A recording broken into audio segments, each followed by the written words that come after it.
Okay, we're now live. We're just going to give it a minute while people fill in, and then we'll go ahead and get started.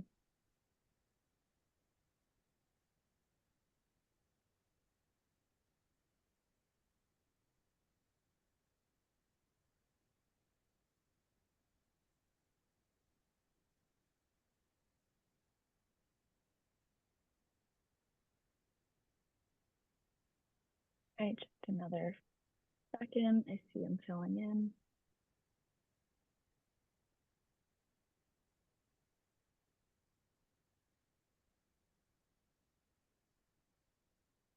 We'll give it another second.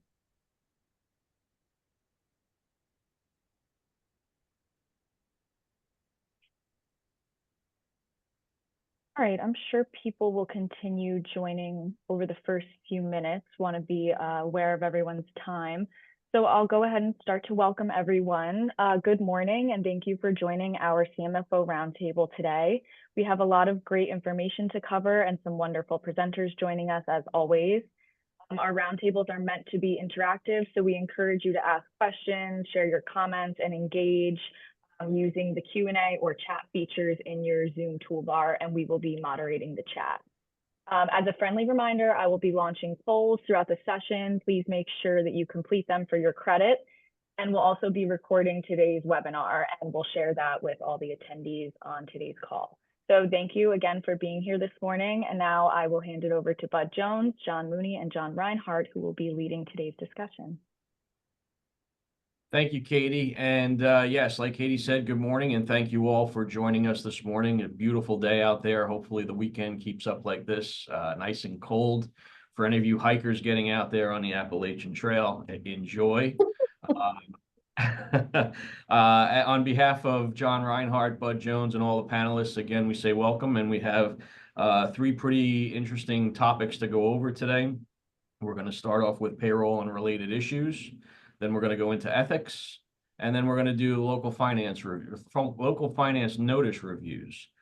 We picked out the latest ones from since July and put a nice slideshow together for that.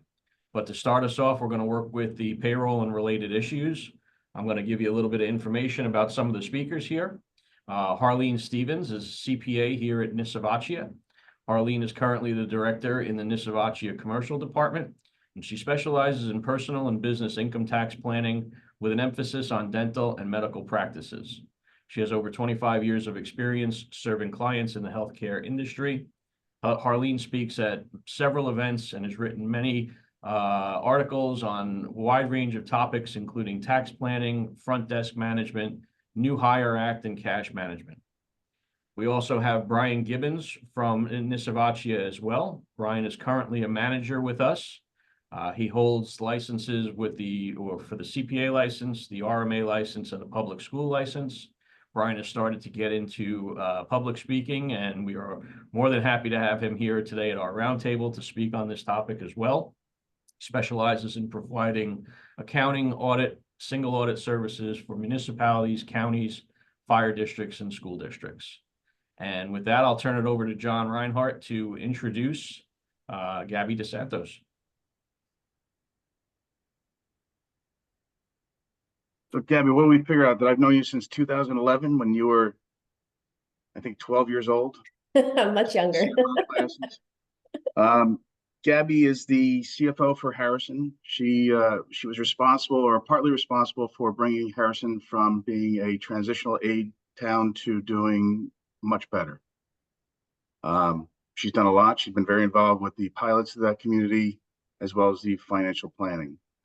I could talk a lot about Gabby, but I think I would make her embarrassed. So we're going to leave it at that. Thank you. You're welcome. Thank you. So good morning, everyone. And thank you so much to Nisivoccia and for everyone on the panel for having us today. We're going to talk about payroll and related issues. And interestingly enough, when we were first talking about having this topic, we sort of looked at it in a way where I think we all do in municipal government, where it's an issue that affects us in many different ways, right? So there's the management side of payroll, there's the audit side of payroll, there's the taxability issue side of payroll, So we sort of wanted to touch on all of those things. I'm going to start with sort of the management side of payroll, what we've done in our municipality to streamline things, to create redundancy, and to sort of help to eliminate human error in a lot of the different components that come into payroll management. So the main things that we're going to start chatting about are PTO and compensated leave balances, management of part-time wages, overtime compensation, comp time, time and labor communication to payroll processing every 2 weeks, or if you're on a bi-monthly payroll schedule, onboarding for new employees and dissemination of documents or important messages, and reporting and analytical tools. We, several years ago, went to a centralized HR and time and labor system, where before that we had a decentralized system, which I know a lot of municipalities also have. We had public safety, both paid police and fire, that had their own time management systems. And then the rest of the employees were sort of on a software that was internally created. And every 2 weeks, information was being provided to payroll. And then there was sort of this manual entry process that then turned into payroll processing. So with each department maintaining their own time banks and interpretations of their own collective negotiation agreements, you can imagine that there was always sort of quite a bit of an opportunity for human error. So the first thing that we did was, when we transitioned to this centralized system, was we looked at all the time banks that were being maintained by the different departments, and we audited them. We worked with the software company. We use PrimePoint. We worked with the software company to go over all of our CNA agreements, and all PTO was programmed into the system based on the contracts. And what's nice about that is the system is smart enough, for example, each year when they roll over, to know if time expires based on the contract, it's immediately removed and new banks are created based on whether it's the rank, years of service, for example, if there's longevity vacation, how much personal time someone's entitled to, or sick time.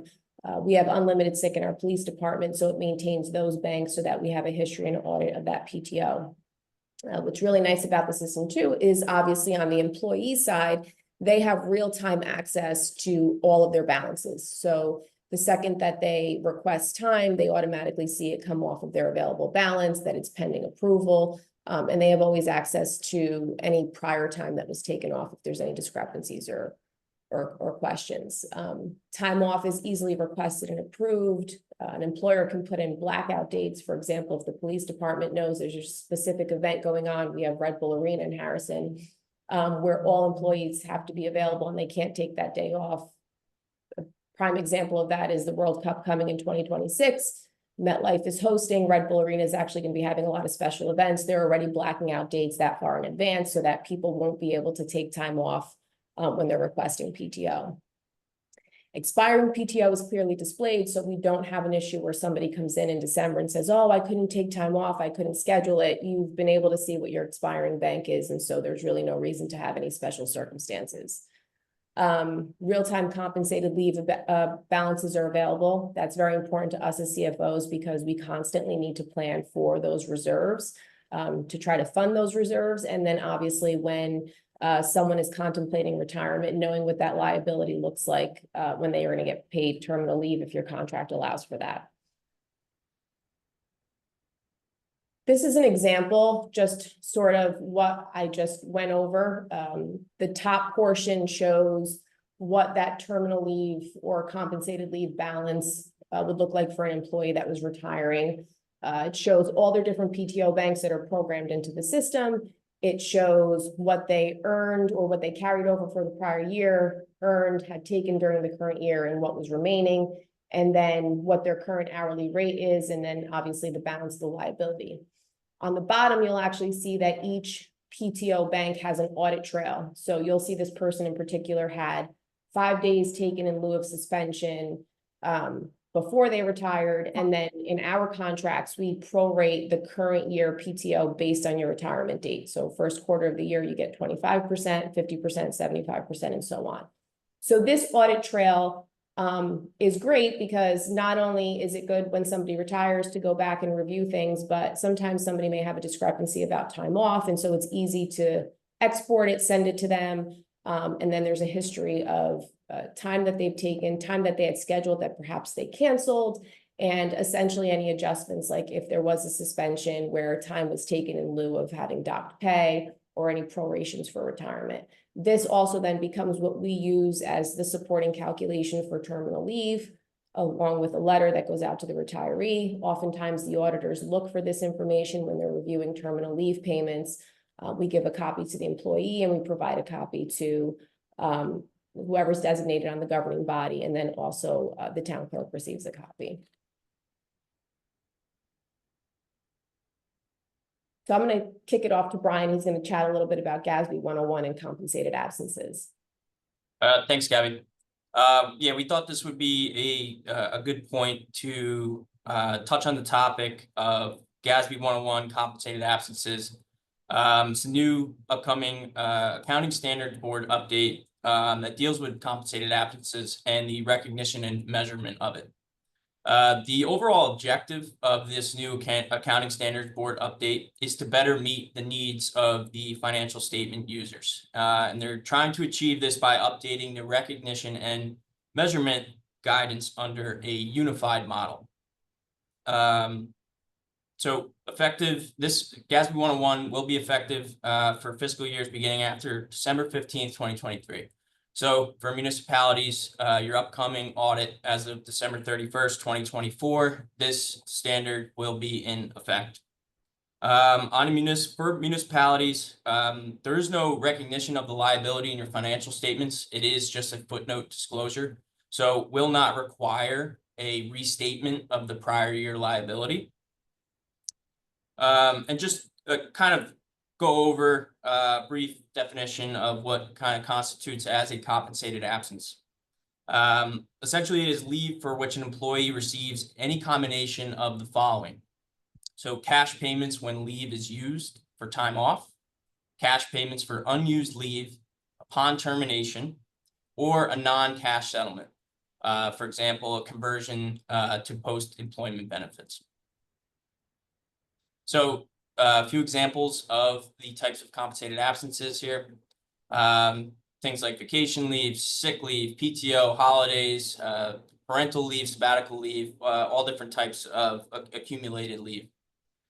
So what the standard did was kind of clarify, what a liability should be recognized for. So the two types, we have unused leave, leave that has not been used, and leave that has been used but not yet paid or settled. So regarding the unused leave, when recognizing the liability, 3 important criteria must be met. So the leave is attributable to services already rendered. For example, the employee has performed the services required to earn the leave. The leave accumulates and carries forward to future reporting periods. So they earn this leave in a current or prior reporting period, and it carries over to a future reporting period, will be used or otherwise paid or settled. And the last criteria, it is more likely than not to be used for time off or paid or settled through non-cash means. So is there a likelihood of more than 50% more likely than not?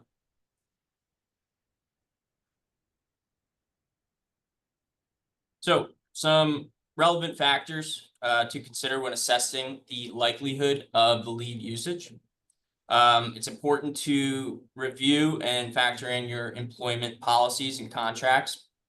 How long do employees have to work? Amount of service time to make them eligible to be paid out at this leave. Whether earned leave will become eligible for use in or payment in the future. And it's also important to look at historical data and information about the use, payment, or forfeiture of compensated absences and how it was handled in the past. So there are some exceptions to where we only recognize these exceptions when the leave commences. So if the leave is dependent upon the occurrence of an event that kind of affects a relatively small portion of your employees, it should only be recognized when the leave commences. So for example, parental, military leave, jury duty, things of that nature. This also includes unlimited leave and holiday leave taken on a specific date. So moving forward, how to calculate the and measure the value and liability of the leave. So part of the measurement here, obviously taking into account the employee's pay rate as of that financial statement date. This also will need to include salary related payments associated with the leave, such as payroll, taxes, FICA, etc. And the likelihood of the leave usage. So we just have a little example here, kind of a standard example of how an option to calculate the likelihood of the leave for the employee. So depending on like the previous slide, a few factors, what the contract says for each employee, how much service time that they have to be at the township or municipality to be eligible to receive the leave. So just here, about as simple as it gets, 1 to 5 years, what is the probability that the leave will be paid out and or used? So this is not set in stone or mandated, this example here, but just kind of puts into picture, how to measure this moving forward.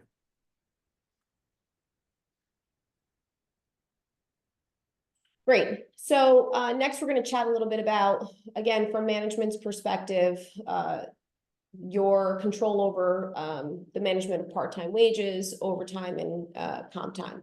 So here in our town, we use different ways of tracking people's time, particularly when it comes to your salaried employees, your part-time employees, people that typically are clerical or that have a desk as opposed to somebody who is not in front of a desk, and your DPW employees or your special law enforcement officers, parking enforcement officers. So we've implemented using a web-based dashboard to clock in for our clerical, or not clerical, but anyone who basically has a workstation.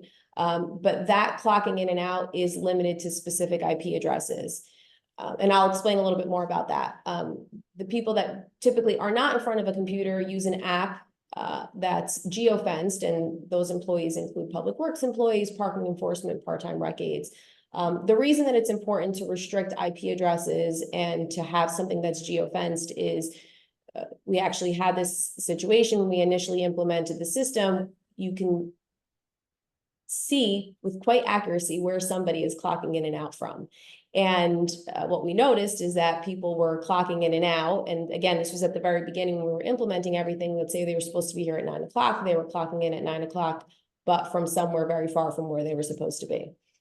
So by implementing the geofencing, we immediately were able to eradicate that. They're only able to clock in 0.1 mile from where they're supposed to be for work.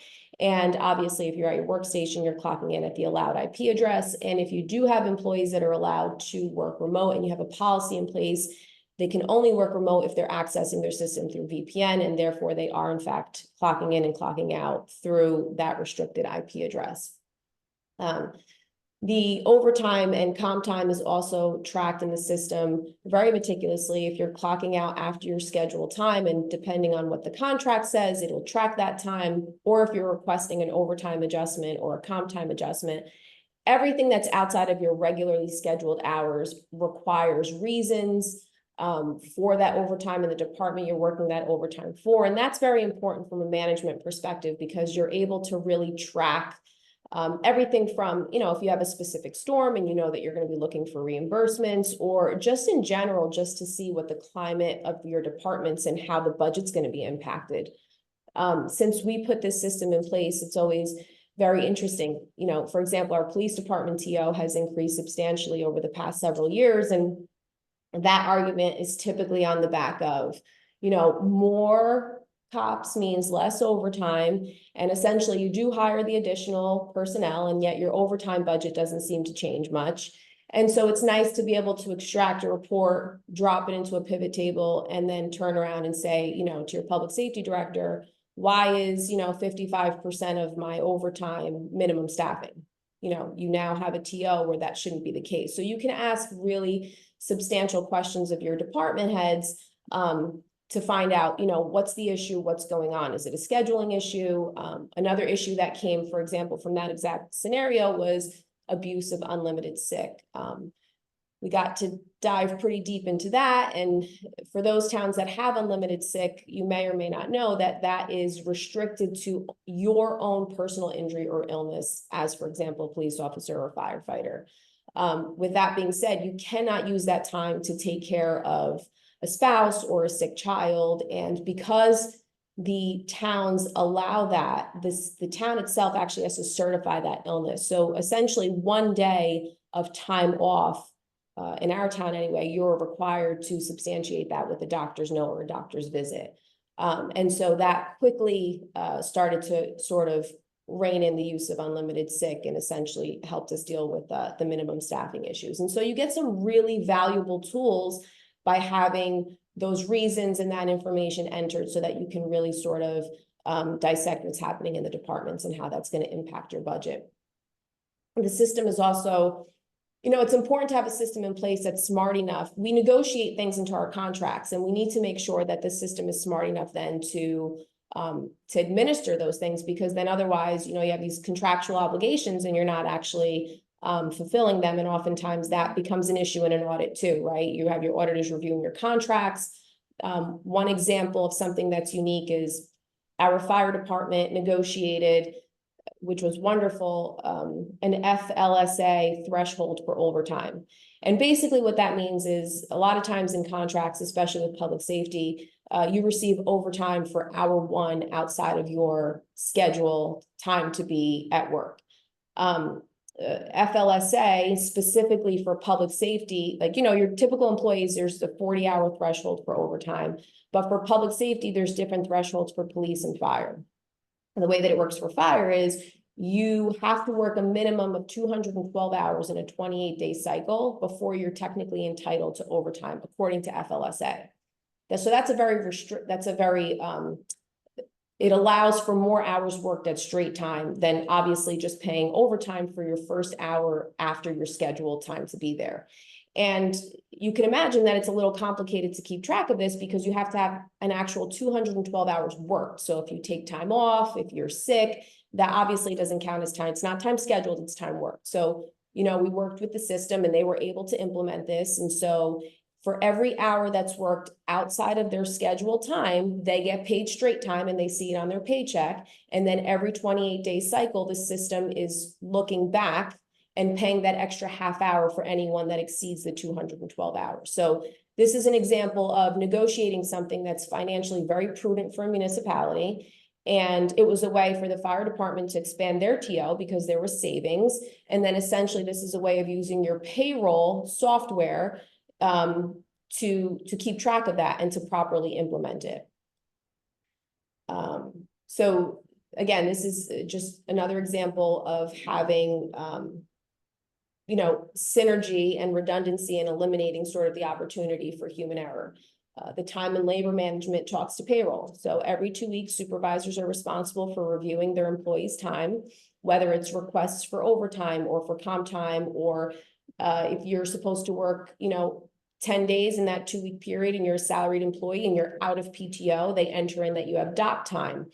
Once all of that is approved, it gets pushed to payroll. And then payroll does a sanity check on certain things. And at that point, the payroll is processed. On the business side, anything that's changed, such as salary or Chapter 78 contributions, all of that essentially gets changed on the business side and immediately pushes over to the payroll side. Another piece that's nice about that is, as an employee, if you put in a change for your state tax withholdings or your federal tax withholdings, you enter that on your own portal, it pushes over to the payroll side. Somebody on the payroll side has to approve it, and then it gets implemented. And I know, and Brian's going to chat about this a bit, but on the audit side, when your auditors come in, they're going to want to see that those changes in withholdings were requested and essentially implemented appropriately. And I know we're going to chat a little bit about the Chapter 78 contributions, but these are sort of all the things that you want to have automated, where your employees can request and that your supervisors can approve, and then it's going to maintain a record of what happened and why it changed, which eliminates that opportunity for human error if you have someone come in and drop something on your desk and you're entering it and it's not necessarily entered appropriately. So I'm going to kick it to Brian just to talk a little bit about the audit side of reviewing some of these things. Gabby, before we go to Brian, there was one question that goes back to Brian's compensated absences. The question is, for the footnote, do municipalities and counties now need to include payroll taxes for compensated leave under GASB 101?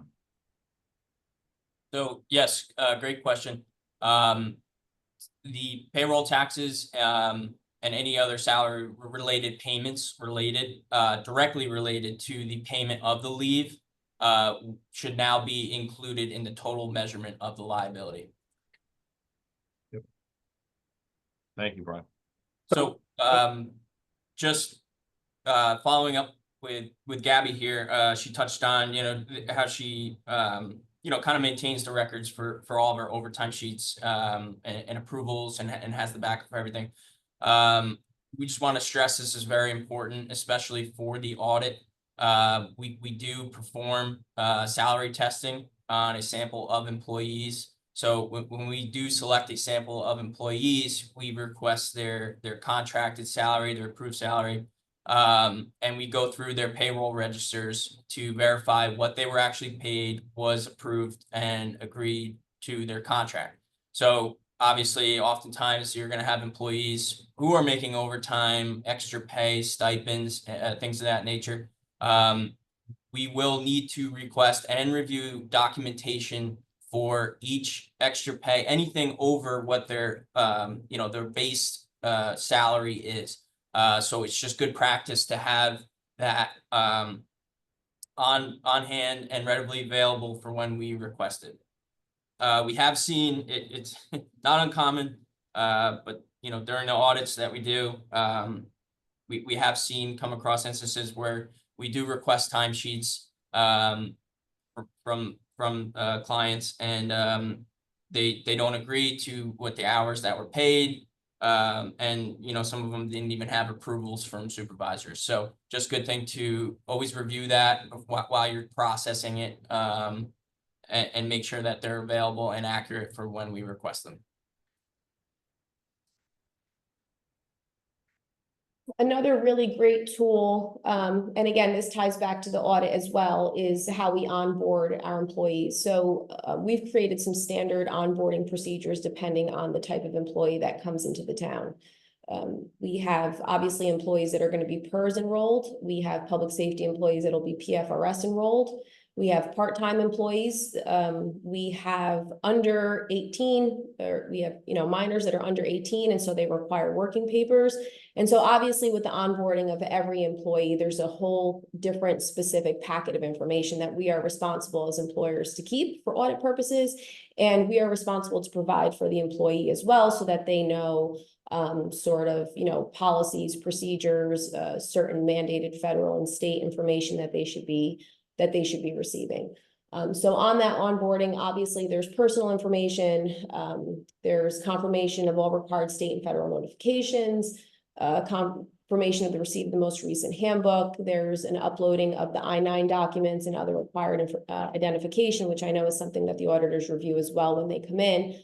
I'm going to show you an example just to sort of give you an idea, and then I'm going to give you an interesting story about how this onboarding has actually even helped us recently during a lawsuit. It's very easy the way that we've handled it. You, as a new employee, once you've passed your background check and you've had your physical, you receive a link by email, and you simply go step by step through what it is that you need to do for the onboarding. So I'm going to just show you a quick example. So this is, can everyone see my screen on the panelists? Yes? Yes. Okay, great. So this is Donald Duck, and they were hired and they successfully completed their onboarding.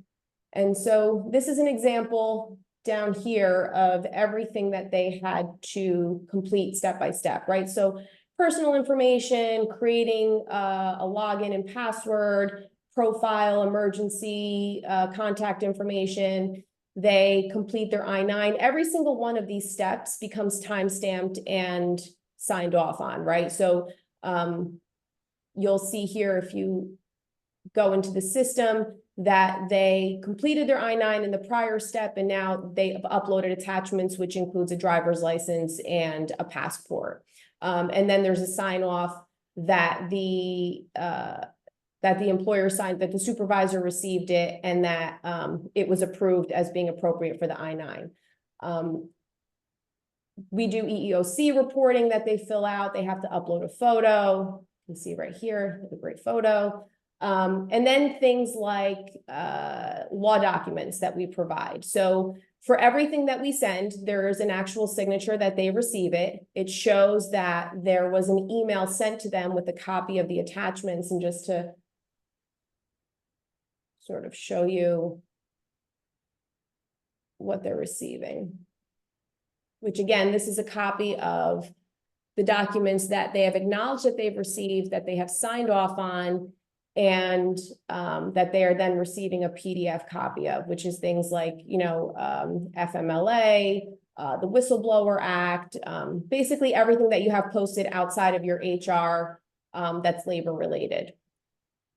So what I was saying before is, you know, we currently in the past, we were dealing with a lawsuit where an employee made certain claims that they didn't receive certain information when they were hired, that they didn't know about certain policies. A lot of the stuff was actually outlined in the handbook. So you'll see down here that they do actually review and acknowledge the employee handbook. Not only do they review and acknowledge it, but then they receive a PDF copy in their email. So we were able to provide that as part of our discovery, which quickly dispelled at least that one claim.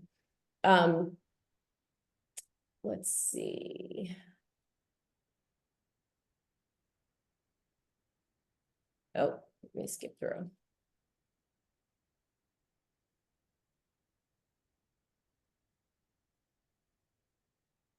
Okay.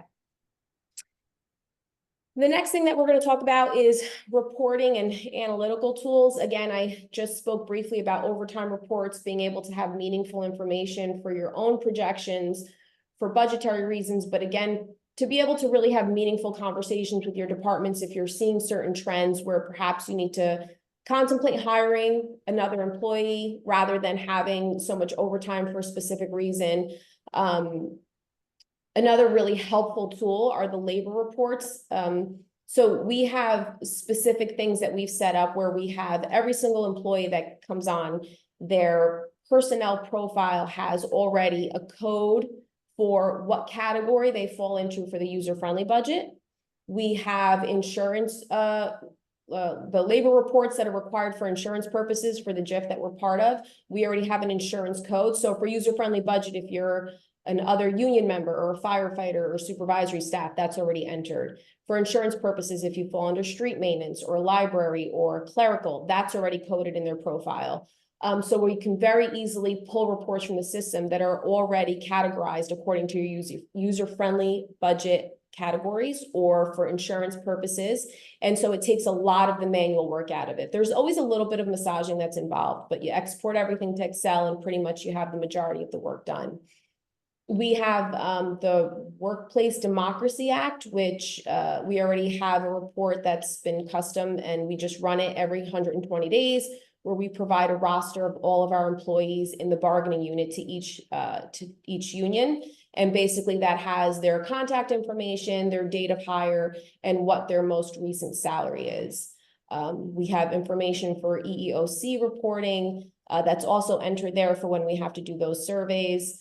Another interesting thing that the system provides for us is the workflow that I showed you for onboarding. You can create that workflow for anything. So if there's, you know, for example, when we first came on, we didn't have everyone's EEOC information. So we pushed that out through a workflow where every employee answered it on a survey basis, and then it automatically populated their personnel file, and we were able to then pull that information out very seamlessly for the survey. Another really important report that we all deal with is the IROC. On a quarterly basis, we have to file in our town. My payroll department handles every month, you know, the step changes, the longevity changes, implementing the contractual changes. And then I personally like to do the IROCs on a quarterly basis, and that's my opportunity to audit what happened over the last quarter. in order to, make sure that the pension contributions are coming out correctly, to make sure that all of those contractual changes were calculated correctly. It's not often, but sometimes we come across errors, and that IROC becomes an opportunity to then make those prior quarter adjustments and make any corrections that we need to make. The system literally generates a report that looks just like the IROC, and then we just use an internal ledger to cross-reference everything and see if we can find any issues or if we had a seamless quarter. And it's also very helpful if you're doing any sort of retro reporting. Health benefits are obviously a big calculation issue too. I'm going to kick this to Brian right now just to sort of chat about it a little bit, and then I can pitch in with how we handle them in Harrison. Great, thanks, Gab. So yeah, as you mentioned, this is one of the most common areas where we come across issues in the audit. Health benefits. So one point we want to emphasize is to make sure that you are maintaining the coverage elections and all related documentation on file and readily available. Because as I mentioned previously, as part of our salary testing, we select a sample of employees and not only recalculate their salaries, what they paid, but health benefit contributions as well. So when we select employees for testing and recalculating of their health benefit contributions, we request all of their coverage elections that they submitted, right? So the forms that they submit, we agree that to what was actually deducted. We get it, especially if the state health benefits plans, they have those charts for the premiums. We review what their contracted salaries are and agree that to those charts on what their contribution rate should be. So everything is recalculated and it's compared to what was actually deducted on the payroll registers. So like I said, it's one of the most common areas that comes up during the audit, and there's a handful of reasons, different cases of, what caused differences, whether it be on the municipality side. We're going to talk about it a little later, but we've seen issues caused by third-party payroll companies having the issue. So it's just really important to make sure you are reviewing that information to make sure it is accurate. So I know Brian's going to go into a couple different examples of audit issues for the way that we handle our Chapter 78 contributions is, again, the system generates a report that has the employee's name, level of coverage, what the annual premium is, what percentage they're contributing, and then essentially what their contribution is towards the health insurance. We're in the state health benefits plan, so every month we actually just export the alpha listing, which is a very similar report to what's being generated by our payroll software. And we cross-reference the level of coverage and the annual amount that we're getting charged, because obviously there's various different types of coverages that you can select. And it's very easy to see if there's a discrepancy, especially if you're doing it on a regular basis. And it's also very important that in January or in December, when you receive what the new premiums are, you populate that information correctly into the payroll software.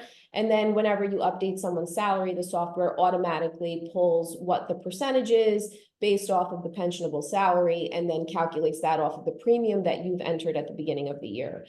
And if there's a mistake with the premium that you've entered, then essentially the calculations will all be off.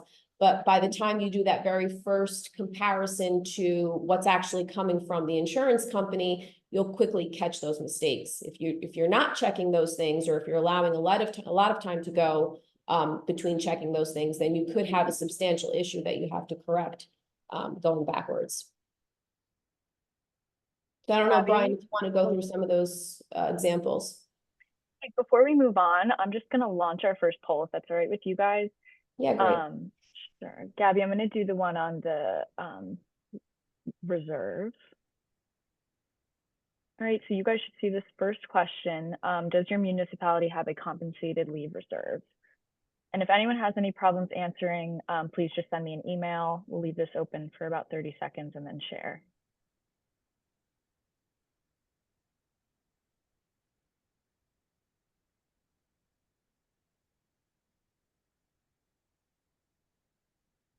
Give it a few more seconds. As a reminder, the polls are for credit.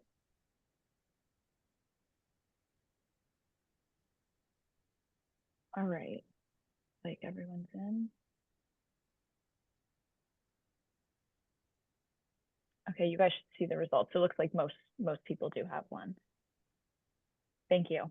Great. Yeah, so just a few brief examples we've come across during past audits. Town A, at some point, either during the onboarding or enrollment process, incorrect deduction statuses were used for certain employees, which led to taxes being health insurance being withheld after tax and not pre-tax. So, once that was discovered, this led to a revised tax filings and employee remediation. So I can imagine quite a bit of headache. Town B, at some point, either during the audit, I know that we found it during the audit, and maybe during midway through the year, they caught this, a discrepancy between what the state was billing the town and what was actually being withheld for health insurance. Came to be that the third-party payroll company who they were using actually incorrectly calculated the deductions and used the wrong plan than what the employees actually were enrolled in. So important to, if you're not doing it in-house, especially if you're doing it in-house, but also just as important if it is outsourced third party, to review that information to make sure it's accurate. Another example, the payroll clerk actually stopped withholding taxes from their paycheck midway through the year. And when we were there for the audit, there was no W-4 on file claiming exempt status for this. I know they also manipulated the timing and amount of their pension contributions. So some paychecks, no contributions, maybe at the end of the quarter would make a large contribution to catch up. I just think this is an important time to note, to just really have strong internal controls in place to be able to review and catch something like this, where your payroll clerk is kind of the one, entering this information, collecting all these documents for election forms from the different employees, but no one was reviewing, a second set of eyes. No one was reviewing, the payroll clerk's process and what they have. So they were kind of handling everything, and it led to this audit issue. So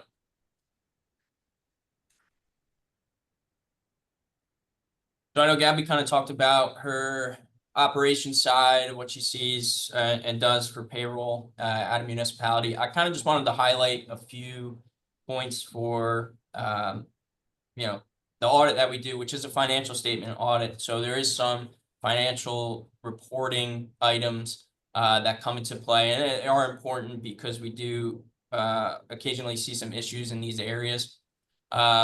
Something as simple as monthly bank reconciliations for all your payroll bank accounts.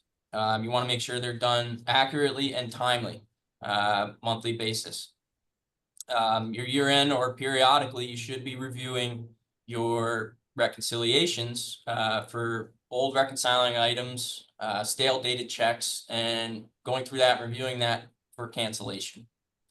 One of the biggest issues we see is municipalities will not be maintaining an analysis of balance for the payroll, specifically the payroll agency, as well as the net payroll. This is something that we request every audit, and oftentimes we find that some municipalities are not even performing an analysis of balance. So they might be reconciling their bank accounts, but when we get in there at the end of the year and request the December 31st information, they have X amount of dollars sitting in the payroll agency account, and we ask what is making up this balance. And if they're not aware, it lends to be a recommendation by us. So, it's important to do this because you could have money that is still owed to state or federal agencies. You might have deductions that were withheld from employees that need to be returned and refunded to other funds, your current fund. So it's very important to maintain this, year over year. Something else we ask for is accrued payroll. So you're going to want to make sure that any salaries and wages or unpaid leave at year end, you have an analysis of that. And same thing, reviewing your year end budget reports for open encumbrances. You might have salary lines that have encumbrances in them.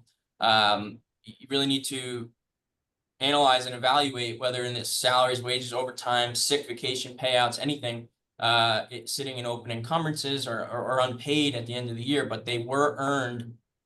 You need to set up accounts payables for that. So it's important to hit all those points, preparing for your audit.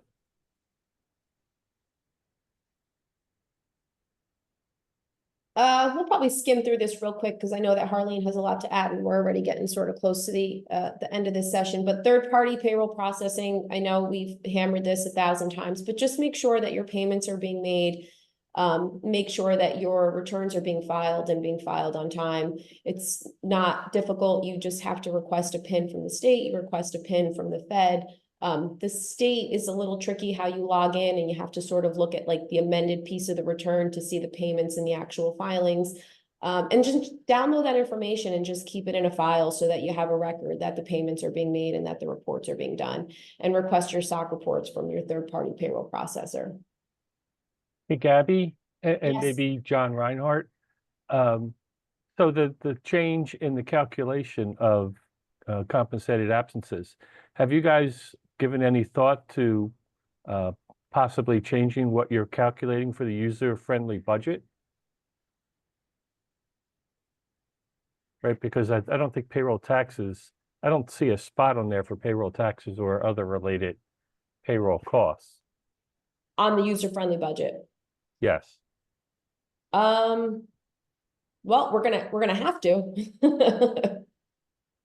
Yeah, I was wondering if that was going to be a different amount than what's disclosed in the footnotes because of that possible difference. Guess we'll have to think about it this year, bud. Yeah. Okay. Thank you. That would also lend itself to having the user-friendly budget accurately tie out to everything, and that's not necessarily the case either. So I start there.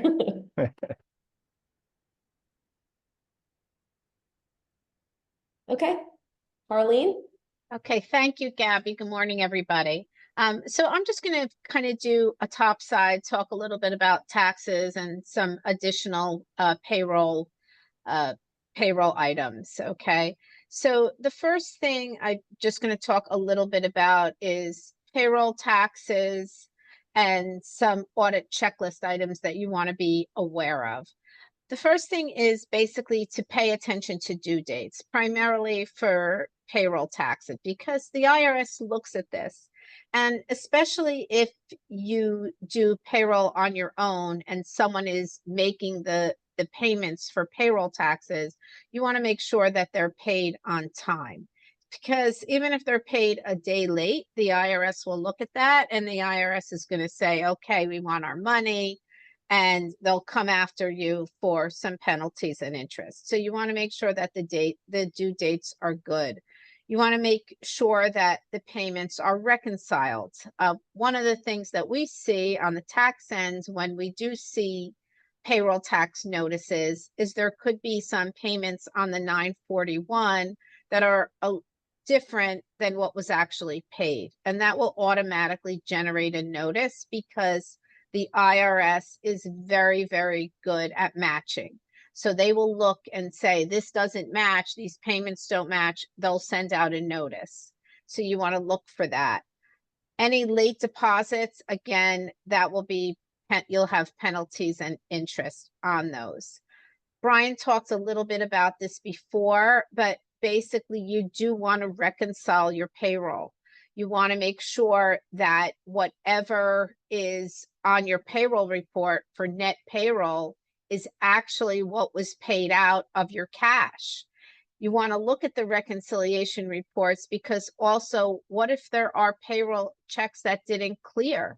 And okay, if it's 1 month, 30 days, 2 months, but what if it's 6 months or a year and you have payroll checks that didn't clear? Technically, I believe that those are supposed to go like to the state of New Jersey for unclaimed funds, and you're really, or they need to be reissued. And you're really not supposed to just say, okay, I'm going to void this check there, and then basically the employee loses out on the payroll. So that's kind of important to look at.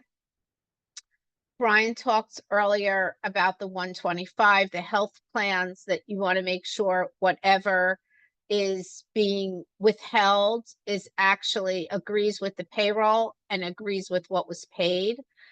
The health insurance generally, as is 403B plans, 457B plans, those are pre-tax for federal, but generally taxable in the state of New Jersey. So again, those are things that we have seen audits on, either a payroll audit or an IRS audit, or sometimes even you could possibly see it on an insurance audit. So you just want to make sure that everything ties out. And if not, then you want to definitely correct it. Workman's comps, you want to make sure the workman's comp is up to date and in place. There are, I know on my end, okay, and I'm not as familiar on the municipality end, but on my end, when there's a workman's comp audit, or when workman's comp comes up for the policy, a policy change, or the next year of the policy, a workman's comp audit has to get done. It's easy, it's not a difficult thing to do, but if you don't do it, it can cause a problem. And what they'll do is they'll just make it at the highest rate. So it's very important when that comes in, the workman's comp audits, to make sure that they're being prepared and submitted to the insurance company. Another thing that we see is sometimes they might be deceased employees. There's a payroll check that has to be issued. So if that happens, you want to get the date of death. You need to let the payroll service know. And depending on, very often it's depending on if the employee passed away, if there's a paycheck due from before the employee passed away, or if there might be, let's say, some additional payroll due after the fact, maybe unused vacation. And that kind of depends on how the payroll is issued. It's could be issued to the employee, depending, or it could be issued to the estate. So those are questions that you may have to be answered after the fact, but you just want to keep those in mind. Okay, so the next thing we see a lot of payroll notices. They come out all the time for many different reasons. Sometimes we've seen it, I mean, on my end, it could be a business that is no longer in business and there was never a final payroll paid. So if a payroll notice is received, you want to make sure that it's answered in a timely manner, either within your group or you send it to the accountants. Is it going to the right address? We've seen payroll notices come out and they're sent to an old address. We've seen payroll notices come out addressed to someone who's no longer with the company and it's sitting on someone's desk. And that's where we run into problems. And we've especially seen it with New Jersey unemployment, where all of a sudden there's a notice from 2022 for a couple $1,000s. So you want to, make sure that the payroll information on file every once in a while, that even if you have a third-party payroll service, make sure they have your correct address, because that's the address that the IRS and the state are getting. So that's again the contact information for the client. the 1095B. So 1095B basically is an end of year form, which says, is issued to employees and basically says that they have health insurance. And you want to make sure that they're accurate. And whoever issues them, if it's being issued by the payroll service, if it's being issued in-house, that's something that, again, the IRS will do matching, and you want to make sure that those are accurate. I think that Gabby and Brian spoke earlier, but there should be W-4 forms on file if there's a change. I don't know, Gabby, I know you spoke a little bit earlier. I don't know if the employee has to fill out a new W-4 form in general on your system, or if they could just make the change. They do. They have to put a brand new updated form on the system. It's a fillable document. And they can put it if they're changing the withholdings or if they just want to have a flat additional amount that they're adding onto their current withholdings. And then that pushes through, a supervisor approves it, and it becomes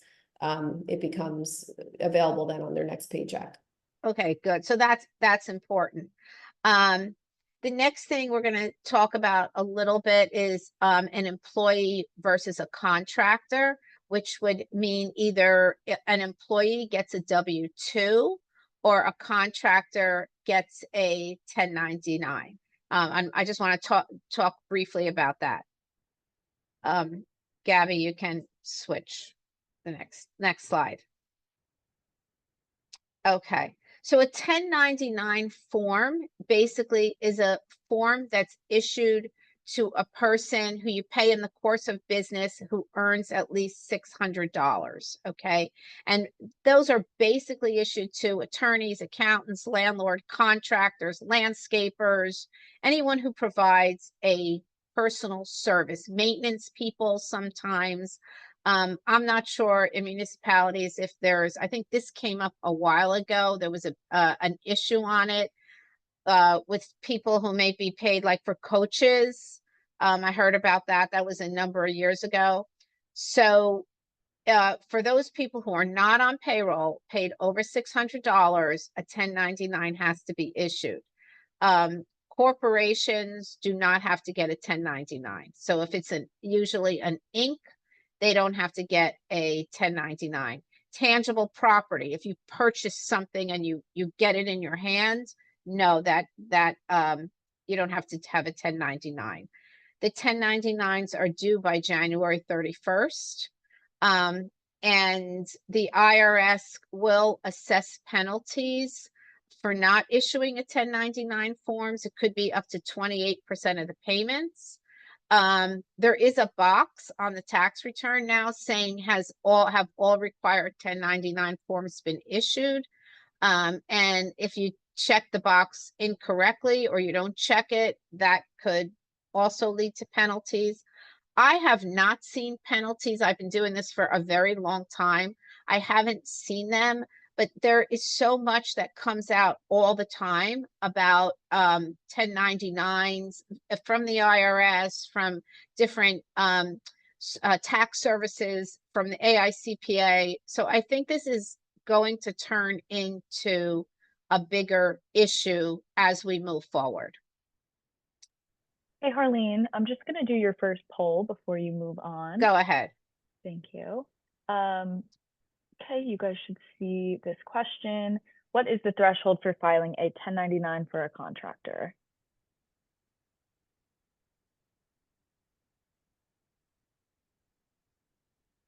There in about 15 seconds.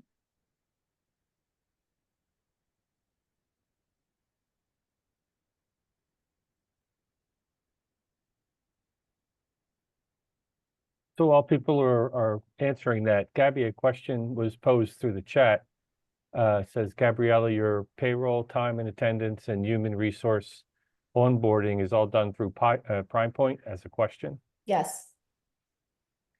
They worked with us to make it specific to how we wanted it. So if you are working with them and you want to use ours as a template, feel free to ask for Harrison's as a template. Thanks, Gabby.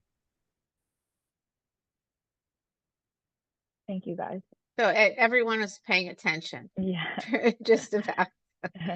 Okay, so one of the things that you want, a few things, three main things you want to consider if you want to say if someone is an employee or an independent contractor. Okay, you're going to look at behavioral control, financial control, and the type of relationship. Okay, so who controls when they come to work, what they do, what their hours are. That's one of the things. Financial control. Okay, does the worker bring their own tools? Does the worker have a business like an LLC that they do this for a number of different companies or municipalities? Okay. Do they get a fixed wage? Okay. Are there written contracts describing the nature of the relationship? Do they get any benefits in general? Then they're definitely employee. And then will the relationship continue, and is the work performed as a key aspect of the business? You know, sometimes it's a little bit of a gray area, but the IRS does look at it, and I have seen New Jersey look at it. A number of years ago, there was actually a big New Jersey audit that came out, and they actually targeted dentists because dentists have a lot of, let's say, assistants, hygienists, and stuff that come in, and they're paid on a day rate. So the state of New Jersey did come in, and they basically said, these people are all employees. We don't care if they work 1 or 2 days for you. And the reason that New Jersey really wants their money, if you think about it, is they want their unemployment and disability. So it is, definitely something to look at. And if you feel like it's a gray area, you can definitely give one of us a call, and, we can, try to advise on it. And the main thing is also what we've told people is if they are definitely paying someone as an outside contractor, we suggest like the outside contractor sends their own bill, have an LLC.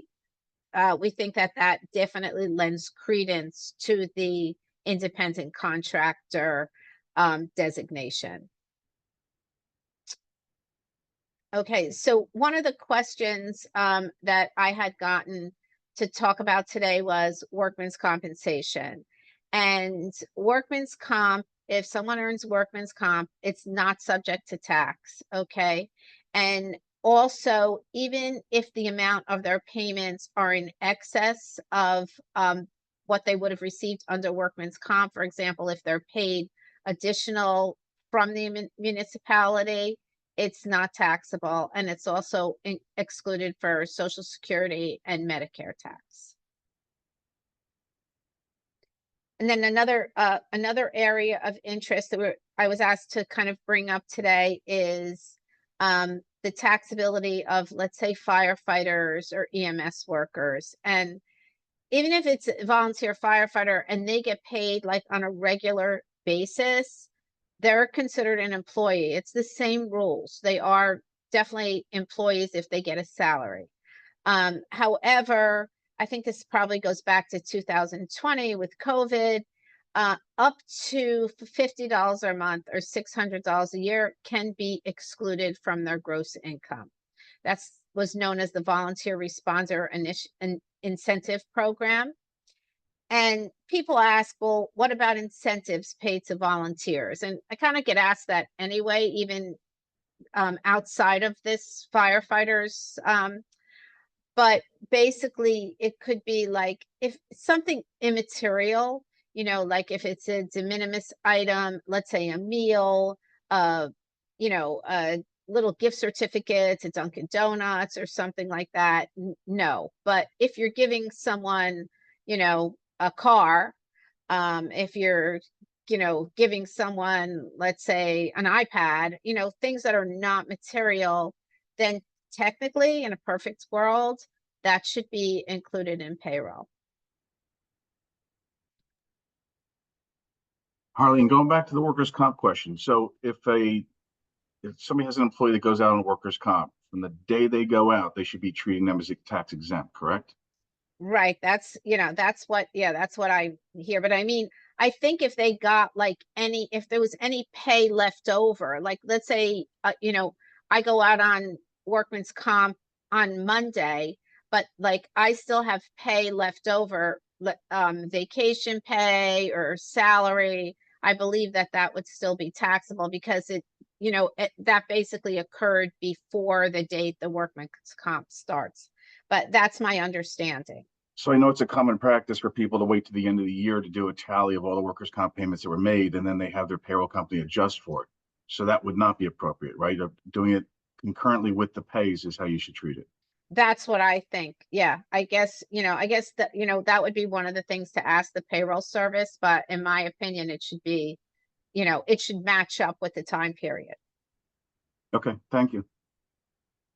Hey, Harlene, there was a question someone posed on imputed income when they were registering. When I think of imputed income, I think of like personal use of a town car. Do you have any experience with working with imputed income or when determining when it would be appropriate? Well, I don't personally have experience with that, but I think like if they're working with they get a town car, okay, it's included in their income, okay, if it's used for personal, right? If they can prove or keep a record that it was a business purpose, then that's different. But if it's for the benefit of the employee, without a business purpose, then it technically should be imputed income to them. Thanks, Harlene. You're welcome.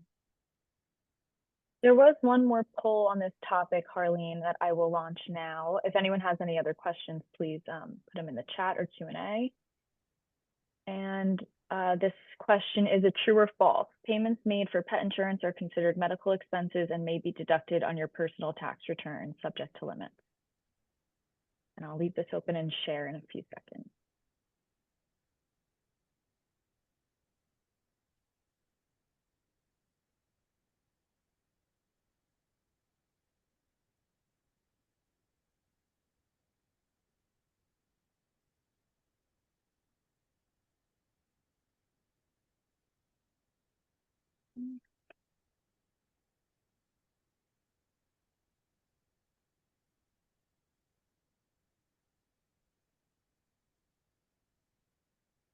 Very good.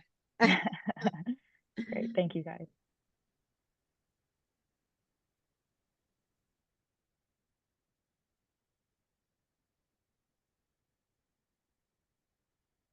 Any more questions? Was a question that popped up. I guess how should tuition reimbursement be treated at 1099 or include as imputed income on W-2? So I think that is dependent on if there's a policy in place also. I don't know the answer to that off the top of my head. We can get back to you on that. I would think that it would be on a W-2 if they're an employee. But I'll have to get back on that, get back to you. So whoever, that was an anonymous one, if you could just kind of let Katie know, then I'll get back to you next week on that. And Harlene, as a general rule, I was always told that if it's an employee, they have to get a W-2. You don't give an employee a W-2 and a 1099. Right. You cannot get, yeah, that's why I said I've never seen that. That's why I'm saying my knee-jerk reaction is definitely W-2. So when I was in Morris County, we used to do the imputed income.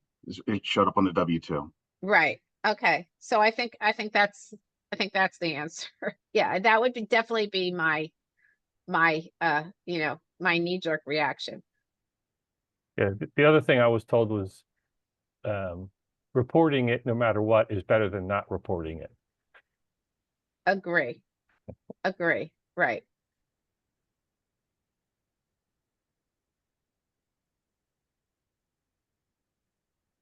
Okay. Do we want to move on to the next session? Are there any other questions or comments that anyone has? One in the chat.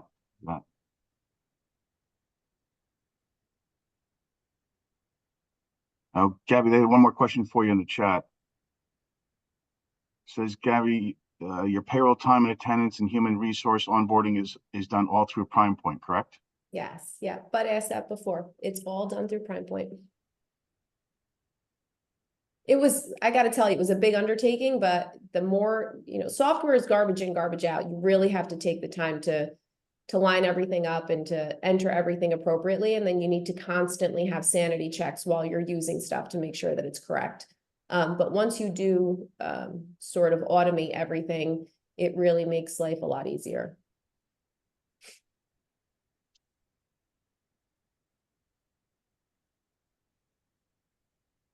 Great. Oh, there's one more Q&A.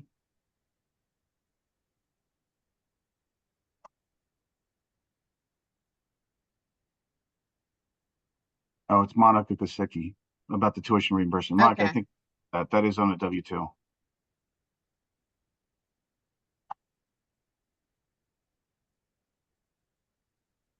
right, I think we're done. We either answered everything during the presentation or we put everyone to sleep. So it's one or the other. There you go. Gabby, I went and got a double espresso shot, so I was good. All right. All right. All right. I'm going to stop sharing my screen now. Okay. So we can go to the next one. Great. Fred looks ready. We also have, is it Jeff or Jeffrey? Either one works. I go by Jeff most of the time. All right, Jeff, we'll start with you. So Jeff is joining us today with Fred for the ethics component. Jeff is new to us. He is the Deputy Executive Director of the Pennsylvania State Ethics Commission. He's actually been there since October of 2015, was promoted from investigative counsel up to the Deputy Executive Director. So he's second in command. He supervises a team of investigators throughout the state. His focus is on regulatory compliance investigations, litigates public corruption, fraud, lobbying violations, and financial compliance. So if you see Jeff at your door, that's not a good thing. Prior to that, Jeff had been the Assistant Public Defender for the Office of the Public Defender in Lycoming County, Pennsylvania. Counseled clients through all levels of criminal litigation. And then prior to that, looks like at a law school, he was the judicial law clerk for Monroe County Court of Common Pleas out of Stroudsburg, Pennsylvania, where he researched and wrote opinions and orders. Range of cases consisted of contract disputes, real estate, medical malpractice. So he's done a lot. Again, if you see Jeff at your door, run. Next is Fred Semrau, who we all know. Fred is a partner in the firm of Dorsey and Semrau. Has practiced municipal law for over 25 years. He has represented numerous municipalities in the capacity of municipal attorney, special tax counsel, special litigation counsel, and conflicts counsel. You were also a public defender, weren't you, Fred? I was. And was at one point. The great town of Morton. Yes, he was. Fred also serves as the associate counsel for the League of Municipalities. Throughout this time period, the concentration of Fred's practice has been representing public entities, which includes employment practices, training, litigation management, and serving as general municipal counsel. Fred also serves as the general counsel for the Mars, Jiff, and the Mel, which he left off of his bio. Fred has been fortunate enough to serve at a number of municipal clients for more than 10 consecutive years. Another fun fact about Fred is he loves watching Survivor with his wife, Susan, but they do it on replay because he's always at a meeting. And he happens to be a SpongeBob fan. So with that, we'll get started with. Terrific. Thank you. Thanks. Good morning, everyone. Now, just for housekeeping purposes, make sure that, Katie, will I have the screen or should I put or my presentation will go up now? Oh yeah, do you want to share your presentation or do you want me to? Do you want to put it up on the screen and then Sure. you can make me host and I'll control it that way to go through it. Sure. Thanks. Just give me one moment.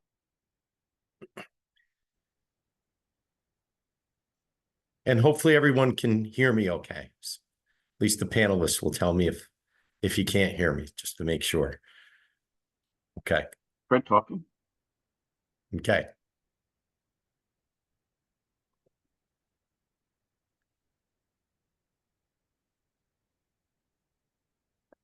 All right. I can control the screen, so if you just give me one moment to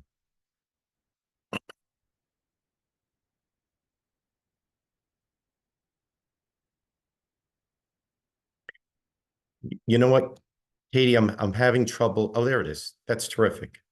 So then, okay, that's perfect. Thank you, Katie. Thank you very much.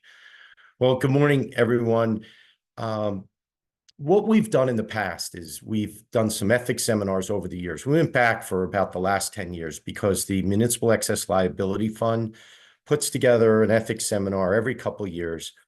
And what Jeff and I did was we went back and we took sort of the best of those cases, added some of our own, a little bit tailored to our audience today, and wanted to go forward and do, I think we have 16 cases. We pulled about 30 and then we brought them down. Now, what we'll do is we're going to go through these cases. Then we're going to ask you for a short period, like 30 seconds. Do you think it's legal or not legal? Another way to say ethical or not ethical. We'll take a look to see what everybody thinks, and then we'll get the results of each case. You know, when we do this for the MEL, it's for the elected officials. So we do a presentation first of material. But given it's, and then usually the elected officials, we still have to remind them what we just told them. Just kidding. But here, what we're going to do is just go right to the cases. No need to go over the material. Much of this, in your respective positions, you're aware of the ethics law.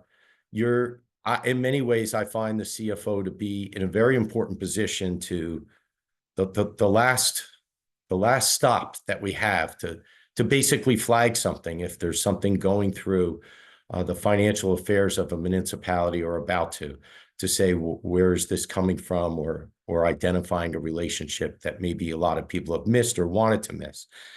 So anyway, so what we're going to do is the cases. Then later on, we're going to break out the panelists and we're going to match up with some of the participants for some basically role playing on these cases. Then we'll return back. I think at that point, maybe we could take a break, Katie, for about 10 minutes. That may take us a little bit past around 12:30 or so. And then we'll all come back together and we're going to go over what we figured out and learn. No, we're going to be done in 45 minutes. I would be thrown off this if we didn't. So don't worry we're not going to let that happen. So, all right. So here we go. We're going to get right to the cases. In between, we may have some surveys we want to take on our own for our own information. So you be the judge. And the first case that we have is case number 1. And these are all, by the way, actual cases and decisions. We have some of the references right on the cases. This is a case from the administrative courts. This came out of the DCA, Department of Community Affairs, and in 2024. Municipal council members voted to apply for a grant benefiting the Cupshaw Lake Improvement Association, where they were members. This is up in Ringwood. So they voted on applying for a grant actually from the Highlands. And the question is that legal or not legal? So we'll see how this all works here. If you could just quickly vote on your poll. There it is. We'll do it really quick, if that's all right, inside of 30 seconds. One of the rules we have is no time to ask any other facts or questions. Take it as it is. We're all dealing with the same set of facts this way, and then we'll let you know the answer is.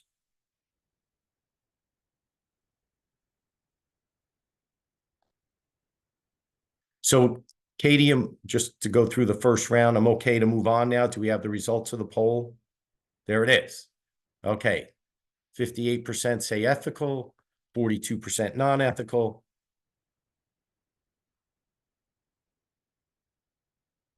I'm just going to. The answer is it wasn't legal. It wasn't ethical.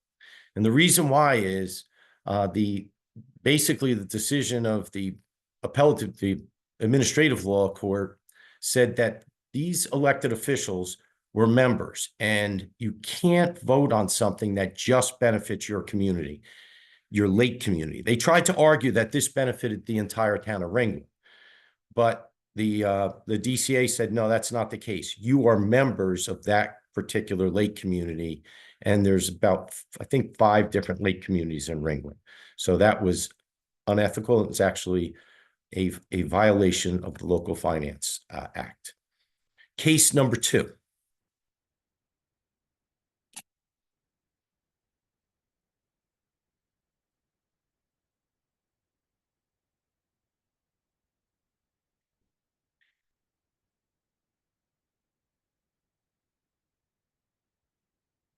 just having a little trouble.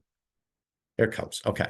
A zoning board member with many years of experience was confirmed for reappointment by 1 vote. The tiebreaker was the member's recently elected wife. The couple were married after the zoning board member had been originally appointed. Now they're up for reappointment. And a member of the governing body broke the tie by voting yes to appoint his wife to the zoning board. So the question is, legal or not legal?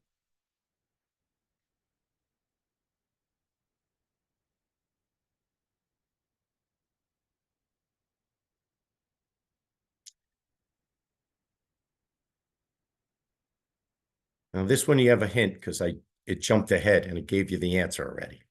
So while that comes out, the answer is it's not legal. It had nothing to do with compensation. Great, 94%, great reaction and response. The position of the planning board is identified as one of privilege and honor. So it's a statutory type position. So the fact that it wasn't a paying position was of no moment. You shouldn't be breaking a tie to place your spouse on the board. Again, these are all actual cases and decisions, unlike my discussion about having a 4-hour seminar. Everything else here is accurate. So we'll go to case number 3.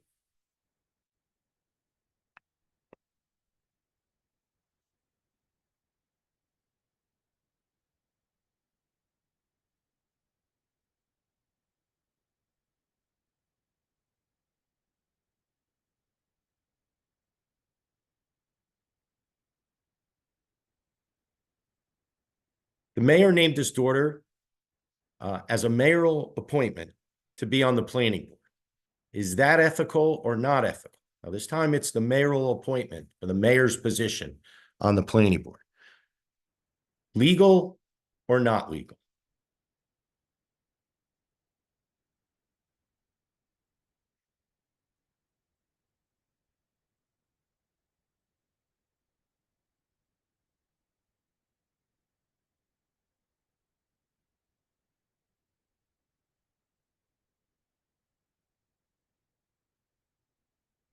Okay, the answer, this one's closer. We have 27% saying it's ethical. Believe it or not, the 27% here are correct. This is actually it was legal because the mayoral appointment's different. The mayor can just appoint whoever he or she wants in their place to serve on the land use board, as opposed to getting an appointment by the entire board. So the ethics board held that this was a legal action. Just having a little bit of a lag on moving the slides, so I apologize for that. I'm not sure if there's a way to move it faster. Right, if it's easier, I can jump in and try If you switching don't, the slides. Yep. if you wouldn't mind, Kate, it's just a lag, and you know I Yep. don't want to keep everyone. No problem. Yep, I'll Thank you I'll so take much. control. Thanks. Okay, great. Thanks, Katie. Case 4, a council member voted to appoint his campaign manager to a vacant position on the town's utility board. It's a local finance board decision. Is that legal? Is that ethical?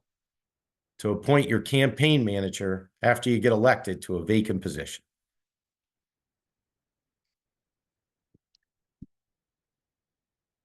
While you're voting, anyone can bring a complaint and ask for, well, can bring a complaint to the ethics board at the state level, so long as there's not a local ethics board. So you never know who's watching or asking or bringing such an action. But that's how these questions often get to be cases. All right, and here's our answer. This was 4357. It's actually ethical and may not be the best way to pursue, but you know, in the democratic type process, this is an appointment that you're allowed to have your supporters, or in that process, even if it's your campaign manager, to say, you know what, I really want to appoint you because you agree with my positions and my my platform. So that's legal.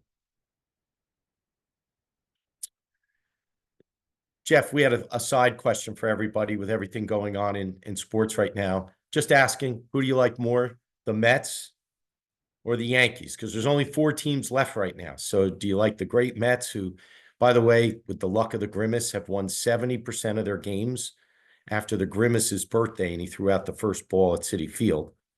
So they got a lot going for them. Or the Yankees, who've won too many times. I mean, just pick 1 or 2. We'll go on to the next question, but it's just kind of curious what our audience looks like today. You guys as can far as drop that's your concerned. vote in the chat if you want Yeah, to. it'd be great. Yeah, thanks.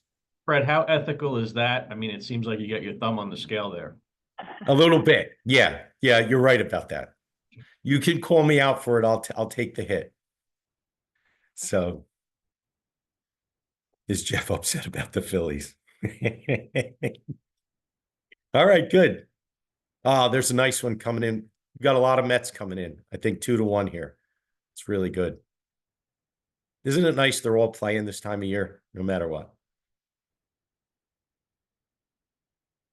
Good. Good. I knew Greg France would come up with the Mets. I like that. Thanks, Greg. All right, and we'll head then to case number 5 after that good news. Looks like was the Mets.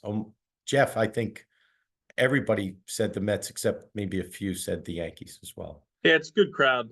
Yeah.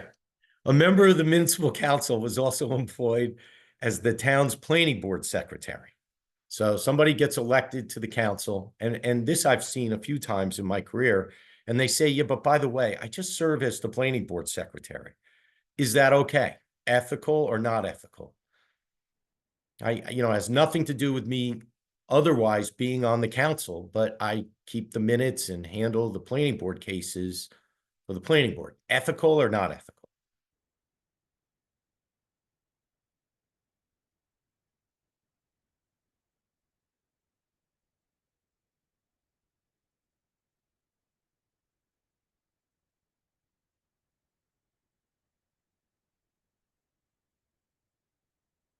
Okay, great. We like the close questions. I mean, that's what we're here for, to see what everybody thinks. And these are tough cases. That's why they have to get to the point where we get opinions. This is actually not ethical. And we'll go back to the elected officials may not be employees of the municipalities or on an authority controlled by the municipality. And the only exception are things like volunteer responders or GIF representatives. It's important to note, because we really do get over time, elected officials will say things such as, I have a great expertise, say, in social media work.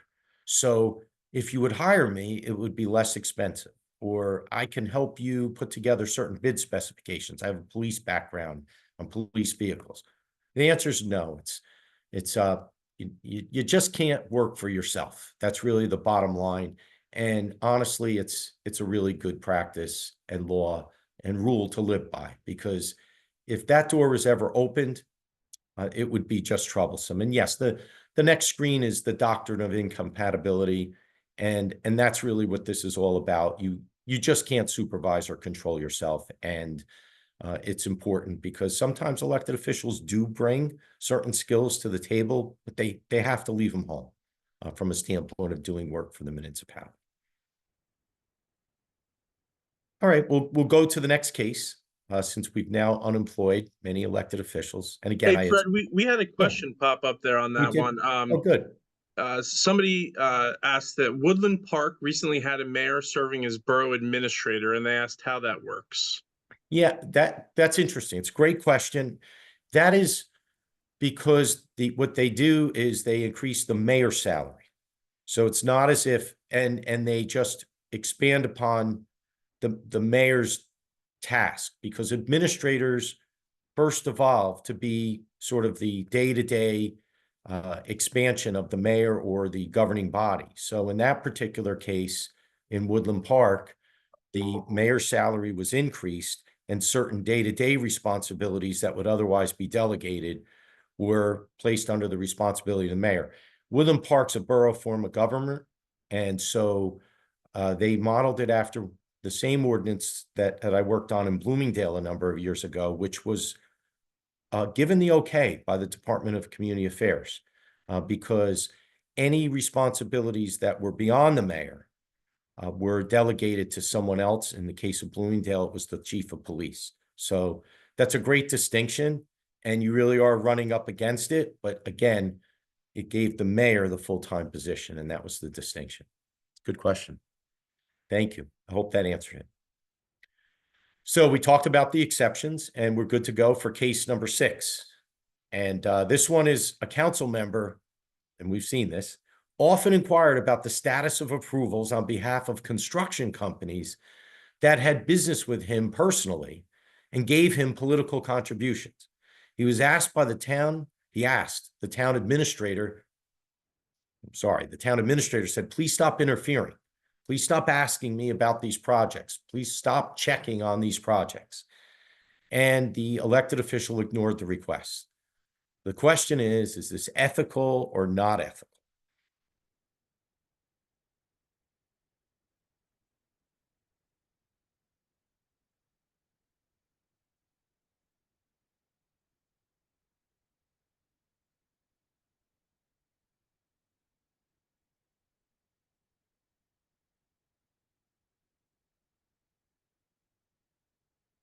Okay, not ethical. I would have voted non-ethical as well, 74%.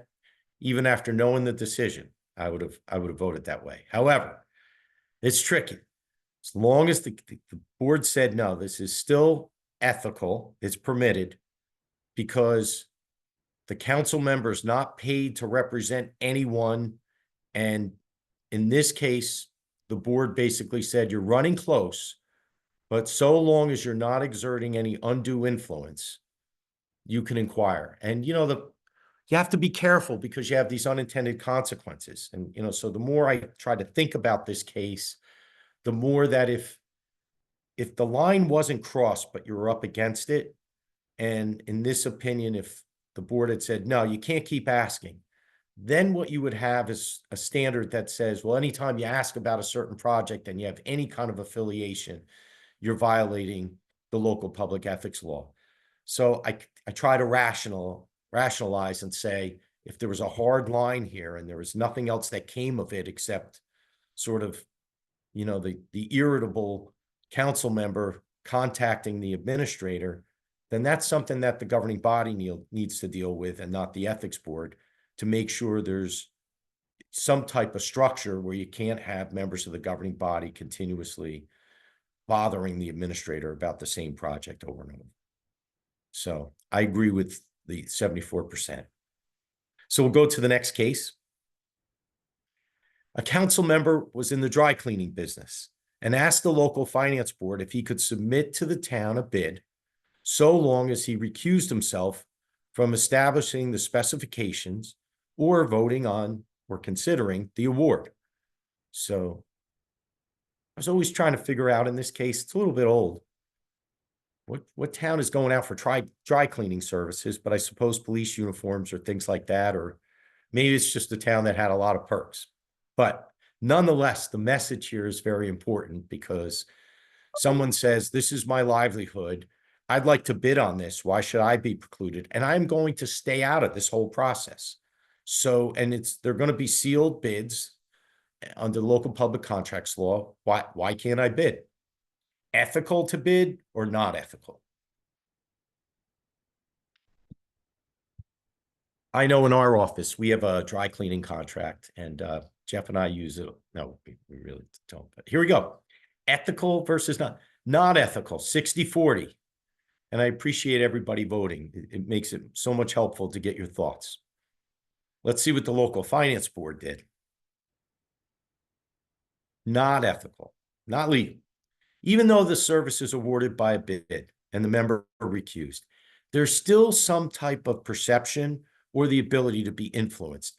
To better understand where the bid is, I mean, you still have some type of insight or inside track.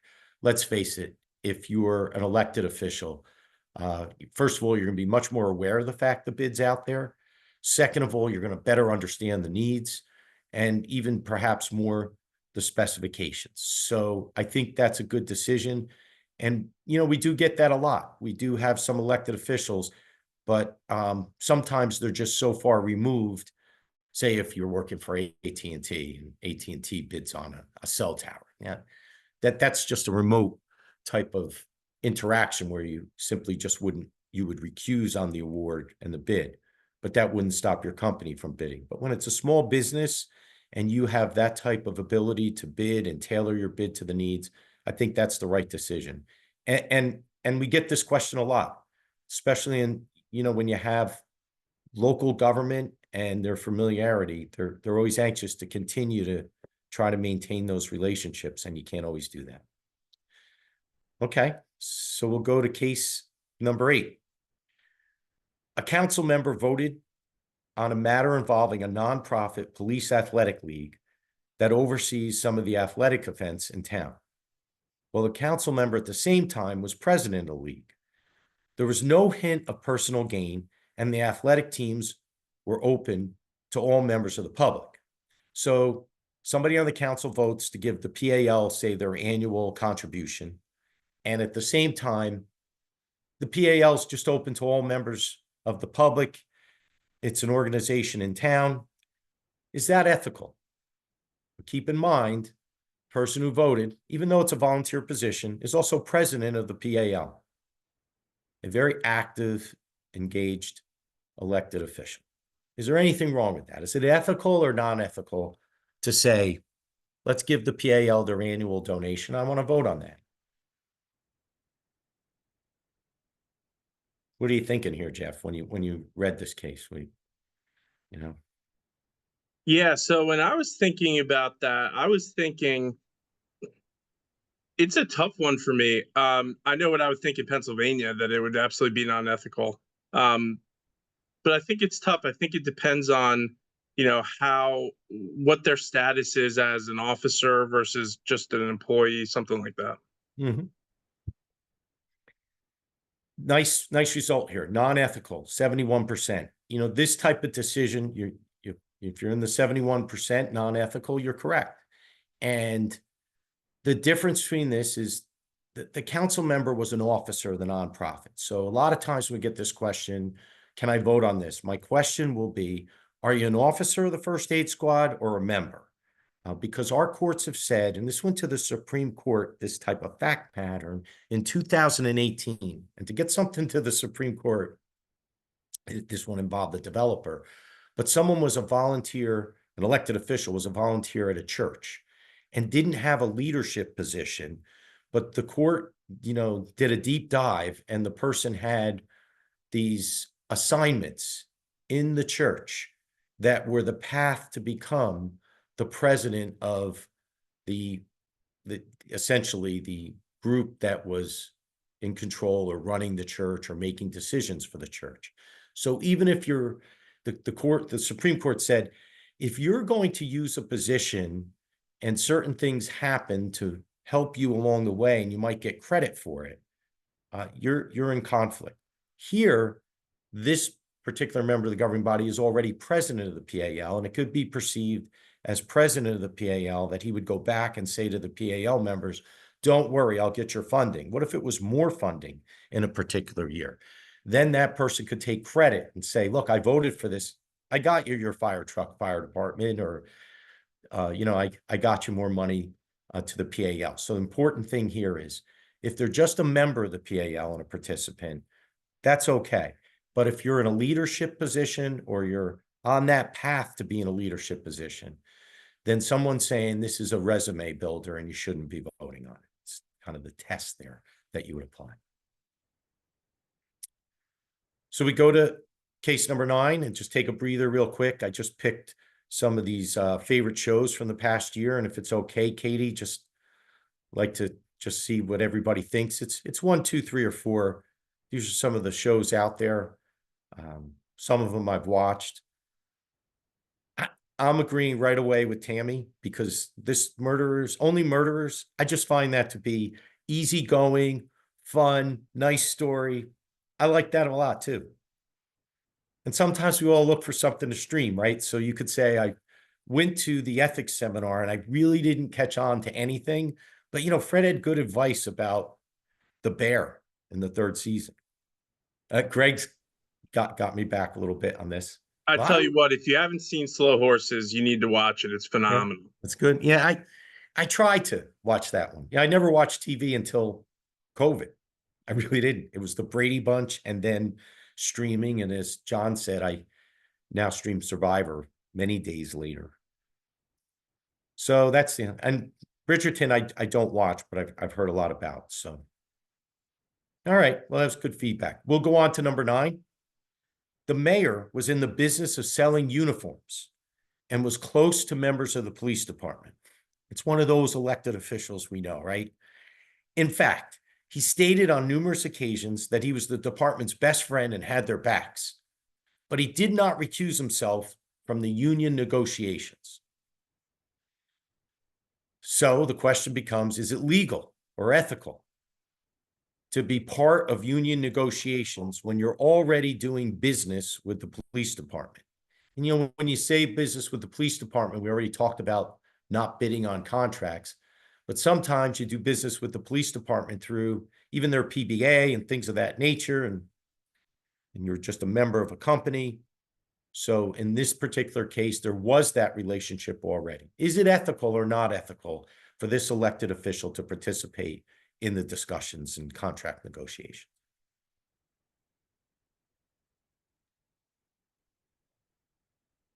Not ethical.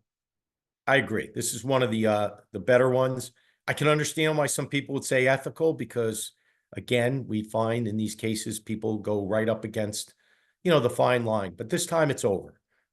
You know, you can't do this and have this type of objectivity because of your outside relationship. It's interesting in this case, at the end of this, and sometimes you hear this, elected officials say, well, then I can't serve the people if I can't negotiate contracts. I'm going to resign and worry about my business. So that's what happened here. Hey, Fred, let me ask you a question. Yeah. What if I'm an employee of a municipality? I see some funny business going on, but I don't want to get anybody in trouble. But I want to make sure we're doing the right thing. What do I do? You know, when that happens, you should bring that, I would say, to the town administrator or the town attorney or town labor attorney. Say, look, I'm concerned.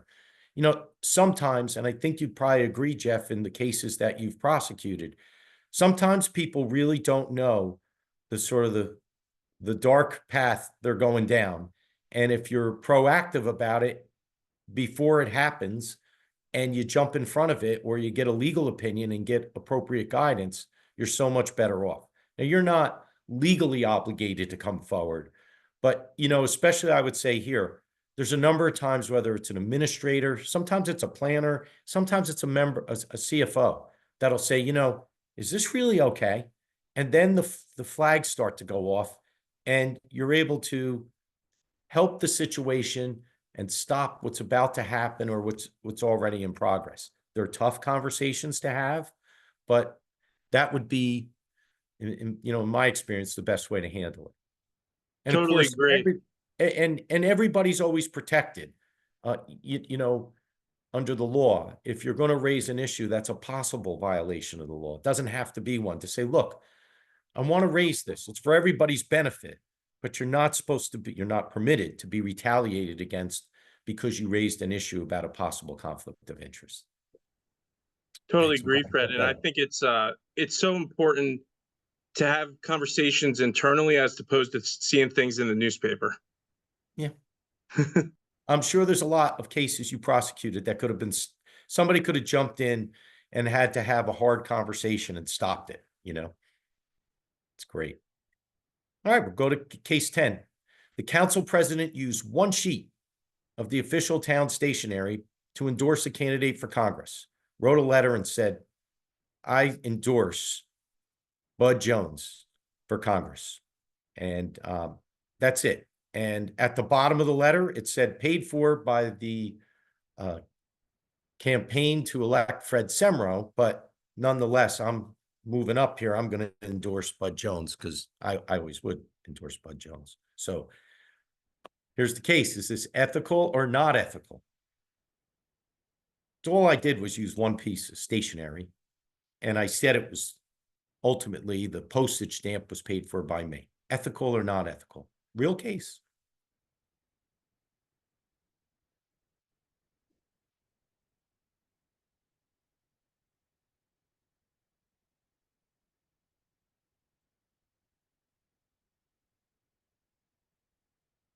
Not ethical. Love that. And again, it's hard to imagine that it would go this far. But you know, if you use even one piece of stationery for anything other than official government business, you're out. That's illegal. That's not ethical. And that's what happened in this case. And you can't use public resources for these type of things. And that goes down to cases where I've seen elected officials, they're over at town hall, they need to get something out the door. They say, could you scan this and send it for me? Or can you, and you know, this is a little bit dated, can you fax this? Can't do that for your personal business.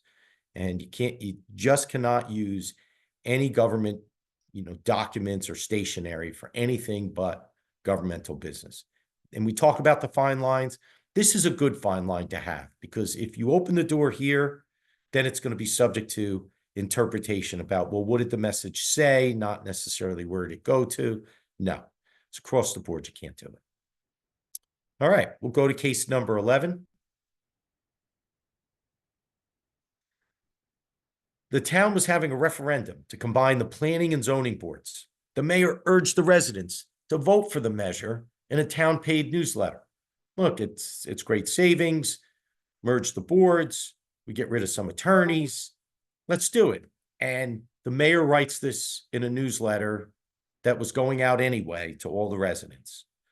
Mayors sometimes have this timeliness, though. This one went out right before the referendum question. But is it ethical or not ethical to voice an opinion on a referendum question? Not a candidate, but a referendum question.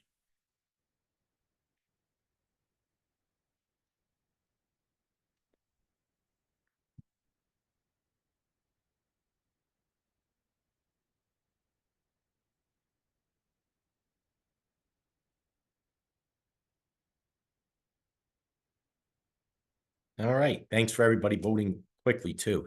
61% ethical, 39% non-ethical. And the answer, it's close. At least the voting is. But it's not ethical. You can't urge everyone to take a side. That's the difference here. And it's really important because, you know, nowadays we all see on the local level these school board referendums. And what happens is the school board wants to come in and they want the local government to endorse the referendum. And it's such an easy response and a right response to say, we can't get involved in a political, you know, something that's going to the polls by taking a side. I have to say, I even get concerned if any time is taken besides, you know, the regular public portion of a meeting, if the school board wants to come and make a presentation, because that's going to be basically a one-sided presentation at a public meeting. Now, I'm not saying anything's totally wrong with that, but I start to get concerned that it's there to promote a certain political purpose at the end of the day, and that's to vote one way or the other on the question. So when you see these referendums, there's nothing wrong to remind everybody and put out a notice that says, don't forget the Board of Education referendum or the referendum on the ballot about merging the zoning board and the land use boards on. But as far as taking any kind of a position or opinion, that's not supposed to happen at town hall or on government documents. That makes a lot of sense to me at the end of the day, right? So that's case number 11. Fred, This one's got pretty a question on that one. Oh, good. Yeah. Somebody asked, if it isn't ethical for the mayor, how is it ethical for the school board to support their own referendum? The school board, well, I have to tell you, the school board, if they adopt the appropriate ordinance, it's a little bit, they put together the explanatory statement. I personally wouldn't feel comfortable if the school board was out there sort of promoting it. Having an information session, I suppose, is important, but not to say to people, I would take the position to say to people, do not endorse as a school board. If you want to do this individually, you can endorse it, but don't endorse it as a school board. That's for the public to decide. I hope that answers the question. So I think the first part, Jeff, was how can the mayor take a position? I think it was, why can't the mayor if the school board can? And Well, like the mayor could personally, not do it at a public meeting or with government stationery, as in this case. But if the mayor wants to say, look, I'm speaking, I happen to be mayor, but I'm just speaking, outside of, on the dais at a meeting, I'm going to post it on my private Facebook account to my friends that I think you should consider voting for this. That's okay. But you can't put it on the town Facebook account or the town's website. And, mayors have the ability to say, I'm speaking about this and I happen to be mayor, but I'm doing it still in a personal capacity. You just can't take a position. Remember, you could say, here's all the information and here's where to go if you want more information. But to say, this is what you should do, you shouldn't be able to do that. And the Board of Education, I think perhaps they take some liberties because they're the authors of this question. But I would be very cautious to try to present something or endorse someone to vote a certain way. Once we get into things like, I always say, tax assessments and election issues, you want to stay very far away from getting involved in such a sensitive type of process. But all right, this one we had said, just favorite profession to work with here, auditor, attorney, engineer, or planner. I mean, I feel like this is going to be a lot of number ones, but it's okay. I think it's important to reassure everybody. I'm okay with this. Yeah, a lot of ones. Auditor's key. Good. I saw a 0 there. I think somebody doesn't like working with anybody. Yeah, that's okay. A lot of auditors. It's good. Everyone was pretty good, Jeff. It was good. Just a good breather. We're almost done, and that was very helpful. All right, good. Thanks for that. We did get a 2. 1 all day. That was kind of nice that way too. It's a nice affirmation, right? So. All right, case number 12. The mayor used the title of mayor. This is a great case to follow up the last question. In solicitations for charity and sent letters at his expense requesting contributions to individuals and firms that did work for the town. He didn't use official stationery. So suddenly it was, hi, I'm Mayor Jeff Frankenburger, and I just want to say, really like to see if you'd make a contribution to my campaign. And I'm going to send this to my town planner because I know that person's address and their email, and I know they work for the town. And I'm not saying that I'm going to appoint you, but I'm saying if you want to make a donation, you can. Is this ethical or not ethical?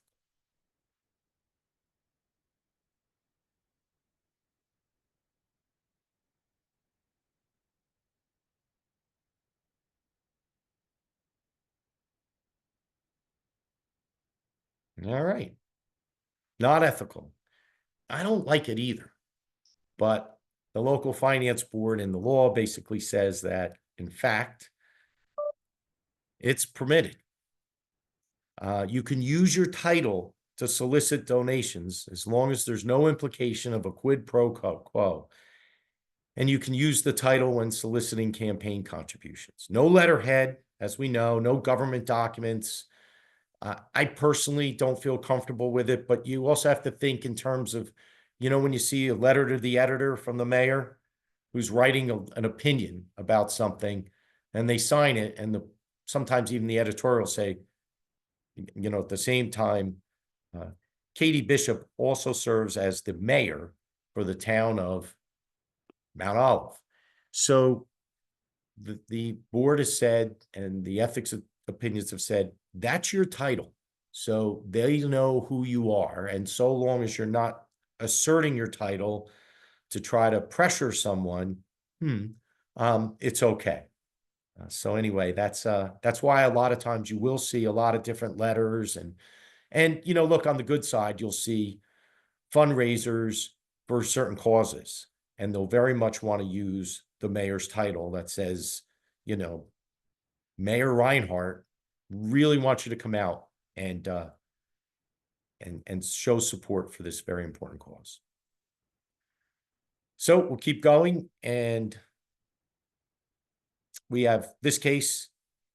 There's a zoning code amendment in case 13. The council president recused himself, but continued to sit at the dais and perform his function, including directing debate, controlling the meeting, calling on interested parties. The president clearly had to recuse from this decision, and he did. He didn't vote and he didn't comment, but he just stayed as the quarterback just to chair the meeting, but said nothing else. Question is that a violation of the law? Is that a violation of the ethics law if he didn't participate in any other way, but just to recognize people and chair the meeting?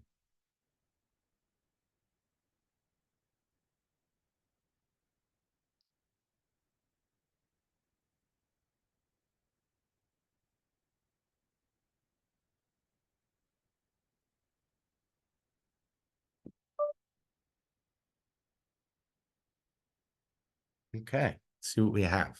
I thank everybody for participating. It's very interesting results. And this is a close one because the impact is probably de minimis, if anything. There's no real change in the impact. But actually, the board said this is not ethical. And the reason why is the opinion said you could, in effect, recognize a person to be heard, say someone more in favor of your position, a lot longer than someone else. You could passive aggressively control this meeting, even though you have a conflict of interest and you're saying you recuse. And I think this is important because a lot of times in all the work we do, someone will say, I'm recusing. Can I see the bid package? Can I see the results of the bid? Can I see some of the correspondence? I'd like to sit in an executive session and I'm not going to talk about it. So from that standpoint, you have to step out. And I really, over the years, I get this. Can't I just sit in the back of the room and listen in an executive session? Or can I just chair this? No, you physically get up, you turn the meeting over to someone else, and you're protecting yourself by saying, I'm just going to step down from this discussion. Sometimes it's really quick. Sometimes it's a bill list item, and the mayor has to recuse from a particular item on the bill list. I don't think that's more de minimis instead of stepping down and then conducting the roll call and the mayor just recusing on one bill on the list for his, a reimbursement for the mayor. But when you have an issue like this, an ordinance and something that's subject to a public debate and things of that nature, you have to really step aside and separate yourself. All right. That's great.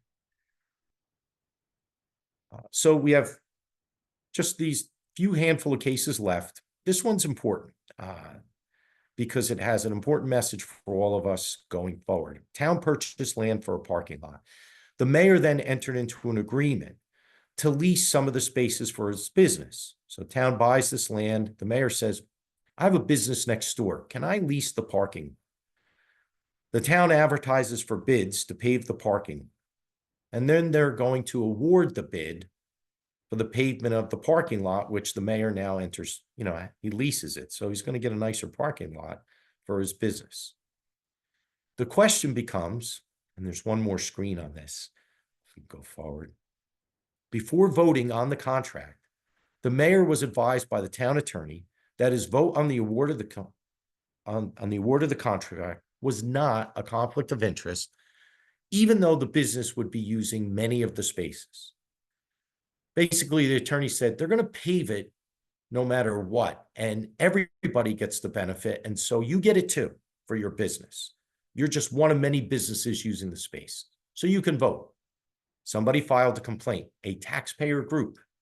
You never know who's going to take a look and take exception, to the finance board. And the local finance board fined the mayor $200 after deciding that the mayor's actions were clearly over the line or unethical. The mayor appeals. Question is, did the appellate division think this is legal or not legal?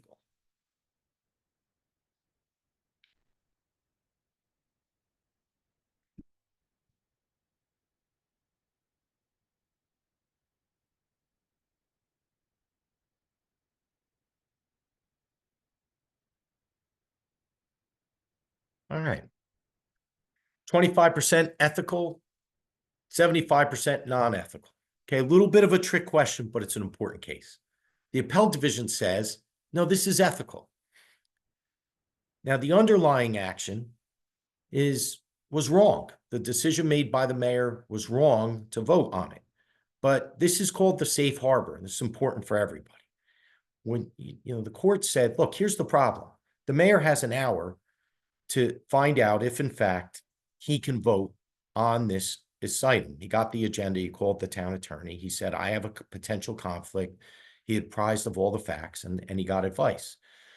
And what the court said is, look, for all of us, whether we're employees or elected officials, if you do the following, and even if it's the wrong advice, your actions will be deemed to be ethical. And that is as follows. One, ask for an opinion from your town attorney or labor attorney before you take the action. And they say, you can't use your own cousin Vinny, who's an attorney. You have to use someone who is an official appointee of the township. So you're not shopping for an opinion.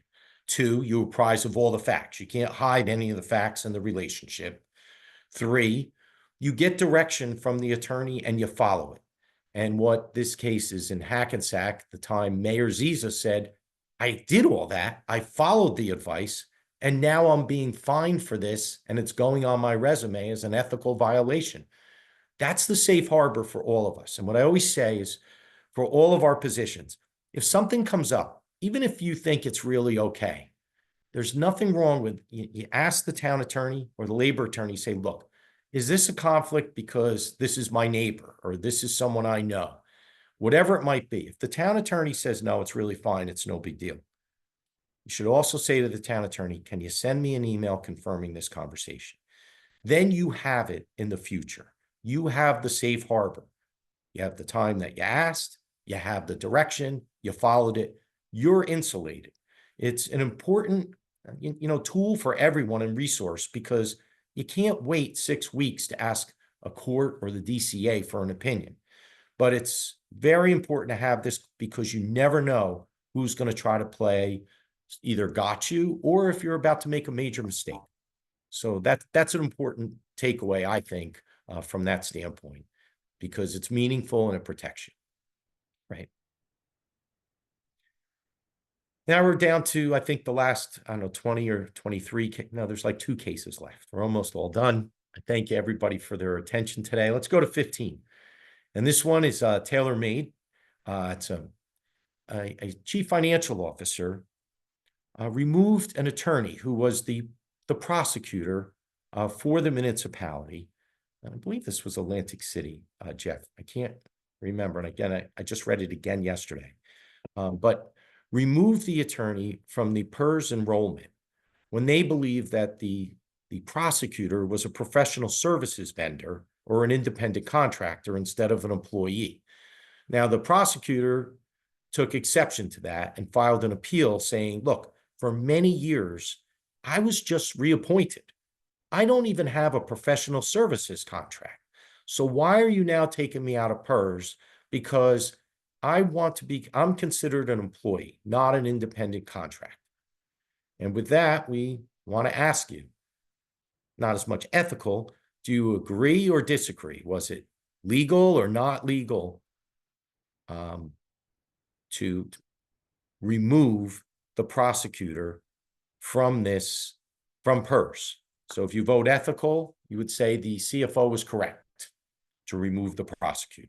You vote non-ethical, you would say, no, I disagree with the decision made by the CFO and the recommendation that the individual be removed from PERS.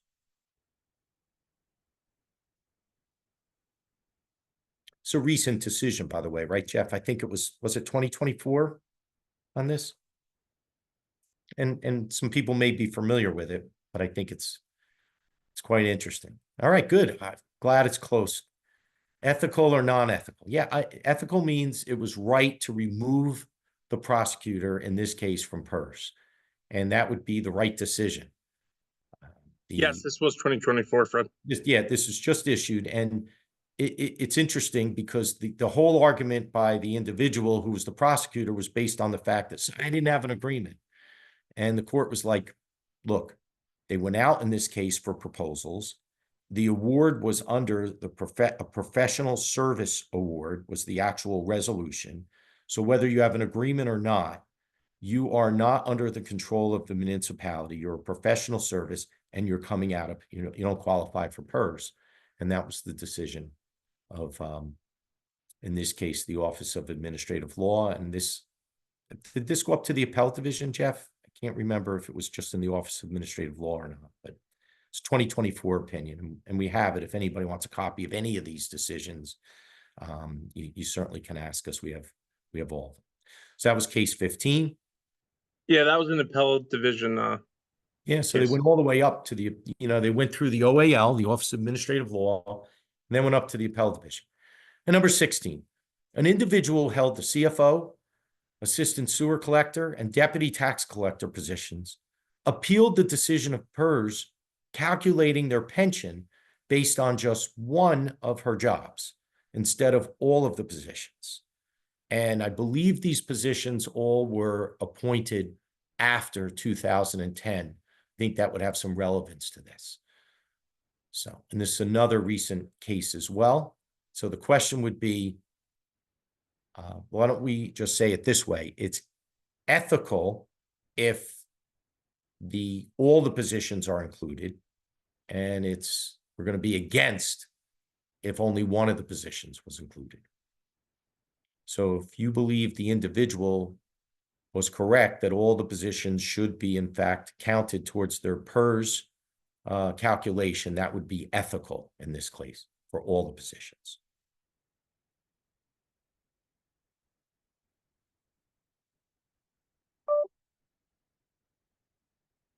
We want to just, include some of these cases that you may be familiar with, but this one is almost a split. We're going to call it a split decision. We just got some polling experts in here who indicated that. And in this particular case, and you may have heard about this decision, but again, this is, I think, February of this year, the court said that, no, we're only going to address one position, your highest paid position. And so that would be legal. A person employed in one or more office or position covered by PERS, especially after 2010, shall have the highest salary of those positions as a base for contributions and calculation. Interesting opinion, because, and I've seen this and heard this through Labor Council, that we have some people in the system that do have these multiple positions, and now they're trying to figure out, well, how do I make sure if I have these positions and I'm getting a salary that it all counts? So I'm sorry if I went too fast. We can give you this case. I can even include it in this decision, but in our, in circulating this actual program. But just by way of review, an individual had 3 positions, which isn't unusual, which included a tax collector. And if you just go back for a screen. So Fred, to clarify, that was all in the same municipality, correct? Yes. Yep. Mm-hmm. And I can attach this opinion, but it's very important. It was a CFO, assistant sewer collector, and deputy tax collector. And PERS would only calculate the pension just on one of the positions. And I think it's important to note, because I am seeing the fallout on this, where some of the employees for a town, essentially just to fit into the salary ordinance, they're taking on other responsibilities. It just doesn't seem really right that suddenly those positions are discounted in this. And sometimes you weigh just across the board the salary for those positions, and it's going to hurt you if it's not essentially front loaded. So And again, there's a distinction about the fact that these appointments are after the change in the law in 2010. But it's come as a surprise to a number of officials. And given that CFOs often assist in other positions, I just thought it's important to bring this one out as well. And we'll attach that opinion, if you'd like, to this power slide. Fred, and there's been arguments made that they've been collecting pension payments on the combined salaries, and the pension board throws that out, so it doesn't matter, pick the highest one you want. Yeah, that's right. And then again, now you're in a situation where you want to make sure it's sort of top-sided, right? Your salaries, because you're doing the same work and the same compensation, but you're essentially being penalized if you don't try to essentially make one position more top-heavy without going too far and that being called out as a concern. So if somebody has a question here, does that include Chapter 78 calculations? That does not. Chapter 78 is based upon, well, I guess it would be your pensionable base, right? Not the combined salary then, if that's the position that pension boards do. Correct. That's where you get penalized. Exactly. There was another question about, were there any consequences for that attorney that protested the PERS? I didn't see any consequences in the opinion, just that he was out of PERS completely. And I think, well, I guess the consequences were he lost all of that time because he had been in Atlantic City for a number of years. But I can't say that definitively, but in reading the opinion, that was the impression I had. It was almost as if it came up on an internal type of audit that he shouldn't be on the list. And that's how it was initiated. It was actually the CFO. Mm-hmm. I think we're down to one case. There's who shot JR, and then I just say, who's got JR? How many organizations do you think Jon Rheinhardt's really part of? 1, 7, 4, 9? Just curious as we get ready for the last question. What was your question, Fred? I missed that. How many organizations is Jon Rheinhardt part of? 1, 4, 7, 9? Because, I've been at some strange places. I've been all the way down in like a hotel in Trenton, and he's got a meeting in the other room. So I'm just wondering, been in Bergen County. It's just, I try to live vicariously to see how he can be in all these places. We're just at the Conference of Mayors. We got 4. What's that? Party 2 weeks ago. I said it's just at the Conference of Mayors cocktail party 2 weeks ago. That's another one. That's another one. That's right. 7. I saw 4. I don't really know the answer. I don't think we're going to figure it out. It's a running tally. So we go for the last one. And I thought this was interesting as well that Jeff came across this case. We've had a number of cases now. I'm not going to say a whole bunch, but in the last month or two through the mail, challenging withholding and withholding decisions by payroll of a municipality, where employees on 2 separate occasions have said, I can't go back to the IRS because I can only go 3 years. And I notice I had the incorrect withholding, whether it be for health benefits or just withholding FICA taxes, whatever it might be. And now I want the municipality to be responsible for this, to reimburse me, to restore service credits I lost with Social Security, whatever it might be. So in doing this, Jeff came across this case. It's out of Kentucky, but it's nonetheless a federal case, and we're dealing with federal taxes. And I just thought, as far as what we're all doing, it's interesting to note. Employees had filed a tort claim against employers, claiming that the employer excessively withheld FICA taxes for a number of years. So we're talking about, in this case, I think we'll say 10 years.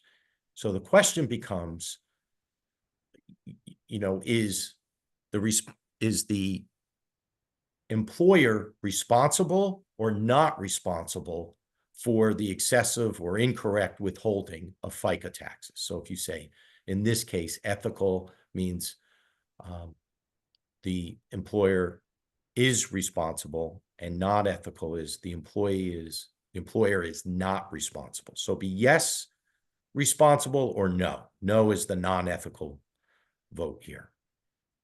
But it's just relevant to what's going on right now that we're seeing throughout the insurance fund, that we have, in this case, it was 2 police departments and police officers looking at their withholding over time and saying that there were different deduction, there were mistakes or errors. And they're now saying, I discovered this for multiple years, 7, 10 years, respectively. And so we have that it's ethical, or it's the town is responsible, or the town is not ethical or not responsible. 29% saying not responsible. Well, I went into this thinking that the town's going to be responsible as the entity who's making these deductions, and the payroll company or whatever decisions are made, whether it be pre-tax or post-tax on health benefits and things of that nature. However, this case in Kentucky, and I think it's important for future reference, says that if you have an issue with respect to withholding taxes or payroll decisions, you have 3 years to go back to the IRS. But if you go back to your employer, unless there's some type of fraud or egregious wrongdoing, you have no cause of action. This is a matter between you and the IRS. It's your responsibility to review your withholdings during that 3-year time period and bring it back to the IRS, not to bring it back to your employer, which I think is really important in what we do every day. And once you hear these type of things are out there, and in our case, we've now seen 2 in the last 60 days, the bottom line is claims regarding taxes is an action that must be pursued in front of the IRS, not the employer. Thought that's a good way to end the day, knowing that there's just one less thing to worry about, and there's a safety net out there. And I think that that's important. So in wrapping up, something Jeff has said to me now repeatedly: if you think something may be a conflict and you do not have the time to secure a legal opinion, it's best to recuse yourself from the matter. So always a good idea, and that's in all of our different responsibilities. When in doubt, just recuse. And a recuse isn't an abstention. It's to say, I'm out of this issue. I don't want anything to do with it. I'm passing this along to someone else in my department, or someone else, as a conflict type of person to address in my absence. So Fred, we have a couple of questions for you. Okay. The one, let me see if it doesn't read clear. So is it no longer pensionable if those positions were held prior to the rule change and the CFOs are supposed to drop those in processing? I'm not sure what they're saying. I think it sounds like if these positions existed before 2010, would we receive the same opinion? And I think it would be different, and you really have to check on this. But I think the case really stands for that 2010 date and the change in the law. And it to me, it read more as though if you were hired before, then you're not going to have the same issue. But again, everyone can check. Next one is, what about a person who was a CFO and also appointed as the administrator and given additional monies for this administrator position? Would pension be for the entire salary? That's a concern. I've seen this. It's a real concern that no, the pension would be just for the highest paying position. And, often you have the goodwill of a administrator saying, I'll do 2 positions. And sometimes you put the weighted salary, 80% of the salary on one position and 10% on the other. You're better off to do that, because if you break it up half and half, your pension's going to be half of what you ever expected as far as the calculation is concerned. And I would think they're doing look backs too. So if you decide to merge it or put it all into one title and they go back several years and look for it, they're going to find it. Gotta be very careful how you do that, right? That's correct. Next one is, the attorney consequences question was for the attorney that gave the bad advice to the mayor. Yeah. Were there consequences? No, I didn't see anything there. We had another case down in Wildwood where there's always a lot of activity, where the attorney gave atrocious advice, telling the mayor he can work different positions and things of that nature. And I thought there might be consequences that come out of that case. But no, I haven't seen anything to that extent. So the other one, it seems more of a statement than it is a question. It says, if you are covering two positions as a full-time job, if you separate the positions, you are no longer full-time for each of those positions and not eligible for PERS. It's an interesting thought. It is. Yeah, I can't. I don't know really- the answer to Yeah. that. So another one is, since administrator is now in DCRP, could the CFO/administrator position have CFO in PERS and additional admin position in DCRP? Hmm. I don't know. That's a Yeah. question. You're supposed to pose those to the Division of Pensions every time somebody does a move. Yeah. Yeah. It's good. We're all thinking about this when we see decisions like this, but they pose some really important questions on that. I think that's it. Okay. Nobody really voted for the town attorney, I noticed, on the favorite professional. Besides that, I think all really good questions. I thank everybody for participating. I know that was our concern, Jeff and I. We want to make sure we challenged you, and we appreciate everything you do. We will send out this PowerPoint, and if it's okay, we'll just attach some of the relevant cases we talked about, especially the ones that had a lot of questions. They'll just be attached so that if you have any follow-ups or information, you can always reach out to us. And at the same point, they may be helpful in whatever comes up going forward. So, and that safe harbor is a good thing to remember as I leave today, to make sure, always ask and get an email and protect yourself and your license. So thanks everybody. We won't need the 3 hours in total. I think we're pretty good here. I got enough information on everything to stream and what to do. So thank you again. Right, as usual. Thank you.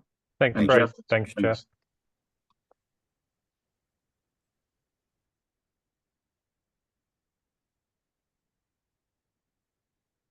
John, did you want to go right into your session? Sure. We have one more question. It looks like, oh, maybe not. No. Let me share my screen.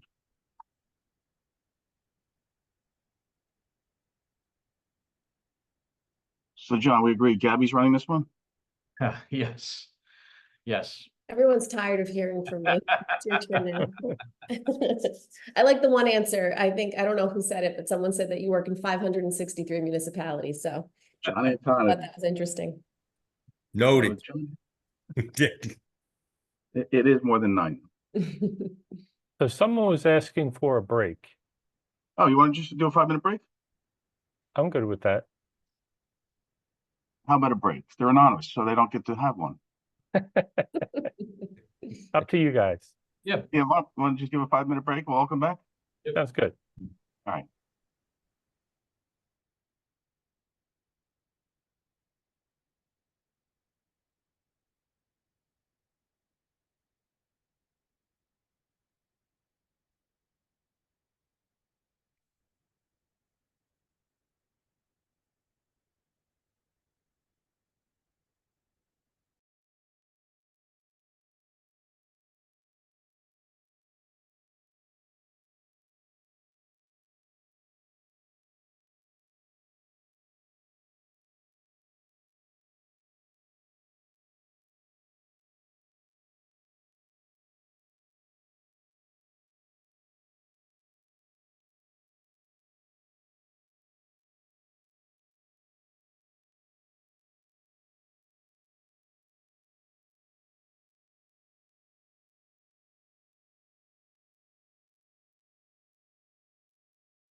Ready to start?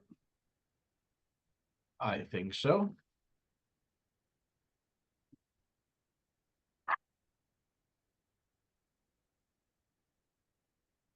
I was going to start by giving John's bio here, but I don't think we have enough time to list all 563 places that he works in. But John's been doing this a very long time, and if you've never met John or seen John at a presentation like this, you're probably very new to the game. So John's been around CFO, Bergen County CFO for the past, what, 3 years, 4 years? 3 years. Time flies, man. He's also the treasurer of school monies in a few different towns or schools, and treasurer of a few different GIFs as well.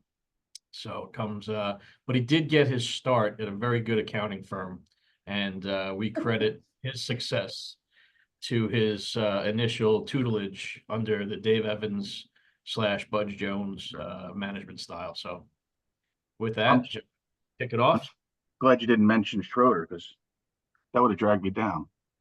Yeah, he doesn't come around anymore, so we tend to stop mentioning him. But we love him. Well, you do.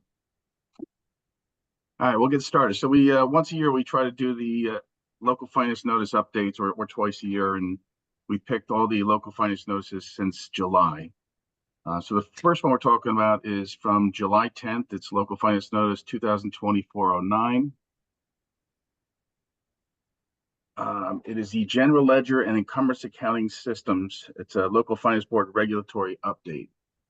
And John, Gabby, jump in when you want, but the local finance board made a ton of changes to administrative code 5:30. It supersedes and eliminates the CFO LFN from 2003-14. What it did do is, it used to be the requirement of a general ledger for just the current fund. It is now required for all funds and all local entities. It extends it now to authorities, fire districts, joint meetings, and regional service agencies. It was a big change in the rule. I mean, it's much needed, but I'm not sure how many of those are prepared to go fully automated. And it also did some updates to the rule for encumbrance accounting. I know it's early on, but can we, Katie, can you do the poll question that we had for this Yes. one?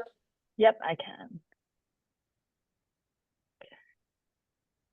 And even though we're giving you the synopsis of the local finance notices, you know, you're all encouraged, or you should go and read them to see if there's anything else. There's some finer facts that apply to you that wouldn't apply to everybody.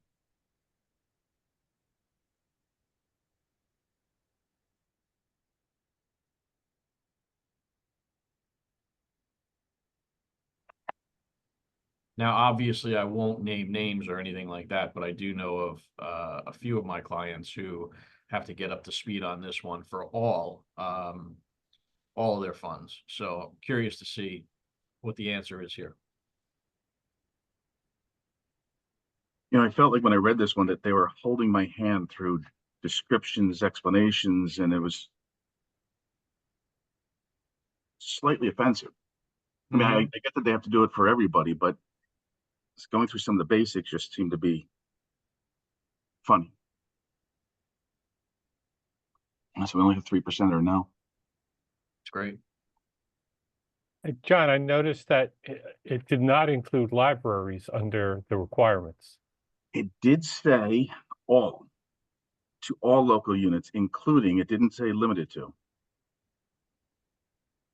I'm not sure that they're considered a local unit under the division. I don't know. Put them on QuickBooks, it works. So as I said on the prior slide, that the general ledger was previously only required for the current fund. It is now required for all funds. It also actually went on to clarify that the closing of a GL previously for a small entity was limited to just at year end, which actually would infer that there was still a manual system. In subsection 5.2, it requires the use of encumbrance accounting for all funds now, not just limited to your current fund. But if you're using a system like Edmunds or MSI, you're doing it anyway.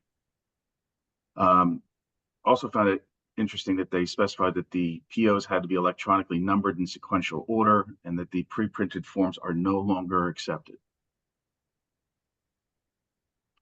That should have been a polling question. Who still uses pre-printed forms? This is the part that I felt like they were giving us a spoon and telling us what it was. It defines what a general ledger is, which we know. Obviously, it's supposed to summarize all of your transactions in double entry accounting books of original entry, and that's one we're going to expand upon in a second. And it supports the fund basis of accounting required by the division. And it says that at any point in time that you should be able to produce a balance sheet or a P&L showing where you are, which again, if you're automated, you can do that no matter what. There's another one where they're spoon feeding us and defining the basics, but it means that, you know, your journal entry should be able to stand on its own. If somebody comes in after you and looks at it, they shouldn't have to figure out what you were doing. All the support should be behind it.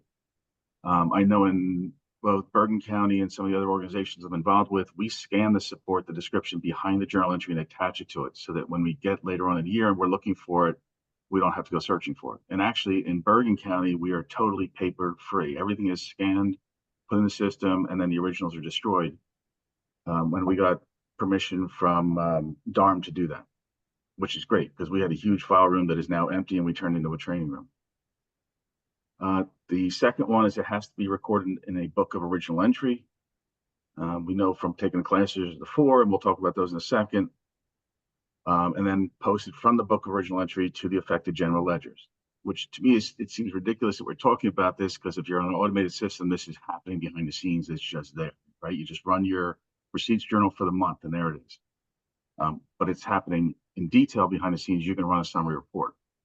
So the 4 books of original entry are your cash receipts, cash disbursements, payroll, and general journal. So the question we have, and did we make this a polling question? I don't think so. We didn't. I can add it though, John. Yeah, does your accounting software maintain a book of original entry in their traditional form? So Bud Jones and I had a debate on, you know, if your books of original entry are now required and you're supposed to walk those from your books to your financial statements, what happens if you find a misposting? Do you go back and correct it in your book of original entry, or do you go back and correct it as a general journal entry? And Bud was taking this strict auditor approach, said, well, everything should be perfect in your book of original entry. And I said, well, that's BS, because if I find a mistake, I usually journalize it out. I totally agree. I want to interrupt. I actually agree with Bud, but I think the system that we use makes it easy. So if we find that something's misposted on the cash register side, which is in tax, which is central cashiering, then the MSI actually has a debit credit correction entry and it'll show that correction on the original books of entry, and then it'll push it over as an automatic journal entry. So it will correct it where it was originally posted. You should have never agreed with Bud. On this, I will.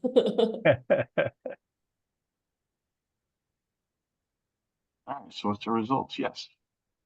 I got 12% say no. Yeah, and part of my point was selfish, right? The auditors come in after the year is over, and if we're trying to use the cash receipts journal or cash disbursements journal for financial statements, we want something that will agree to what has actually occurred. Why are you writing the financial statements? In those 1 or 2 of our 80 that we do.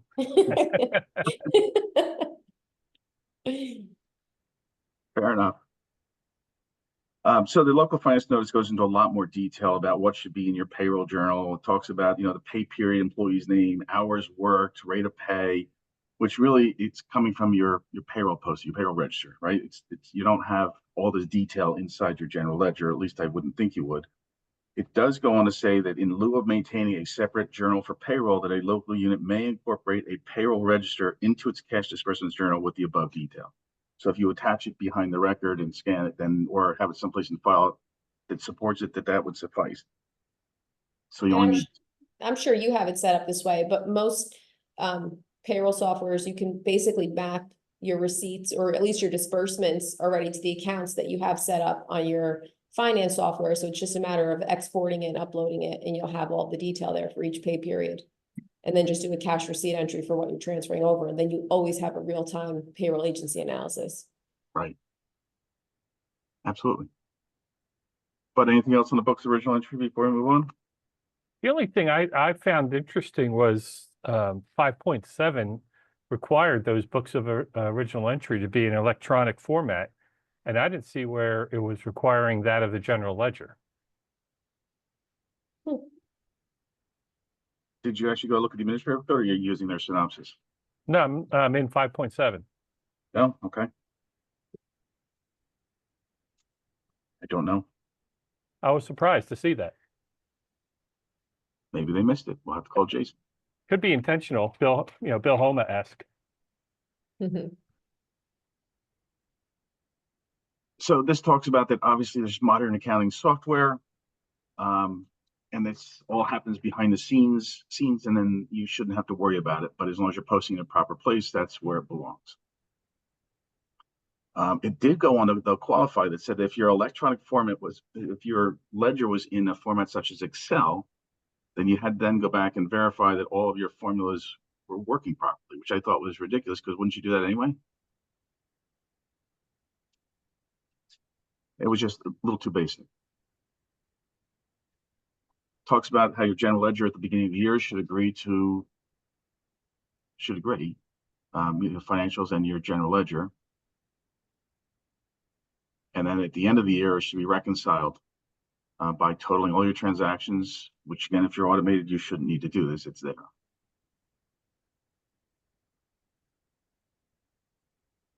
Anybody go back and manually approve this? I mean, if everything's in balance, it should work. So then the second part of this is Local Finance Notice 2024-10 was sent out on July 10, 2024.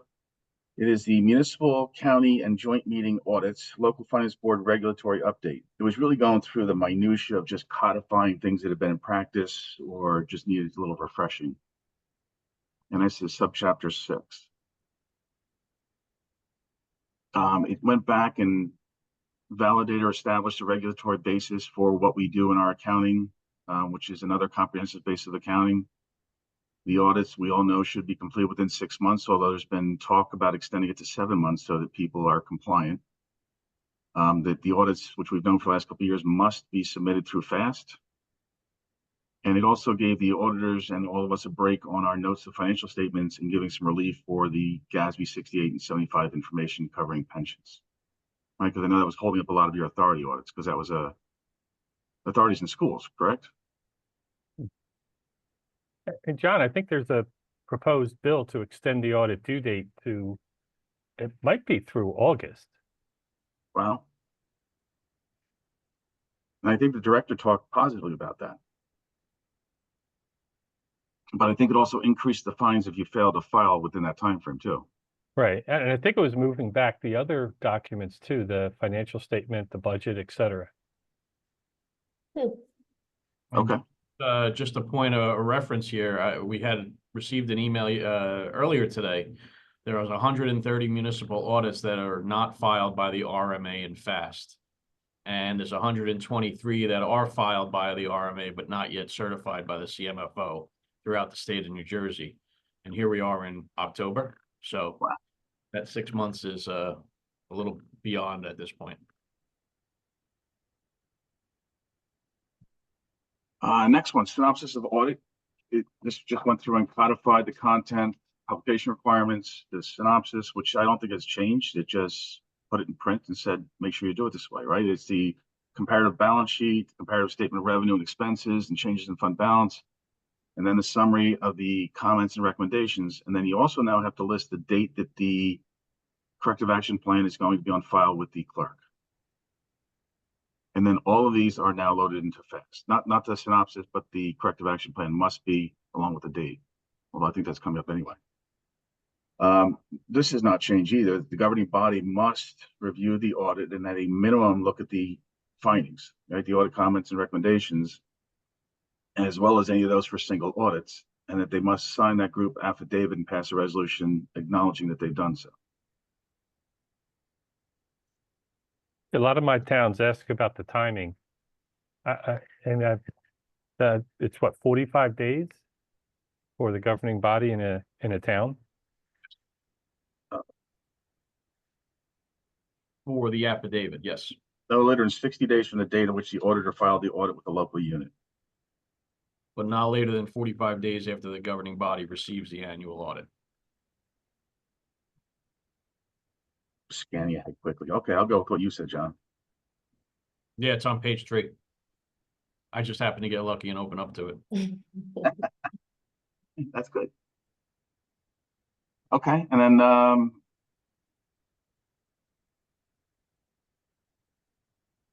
I put an extra 1 here, so that should be 60, not 610. I'll fix that. And it must be filed within 5 days of being filed with the clerk in FAST. So the corrective action plan must have the reference number assigned by the RMA. It has to have the plan itself and the completion date or the anticipated completion date and the person responsible for that action to correct it.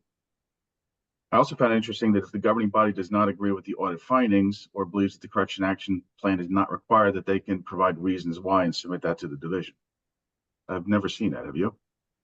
No.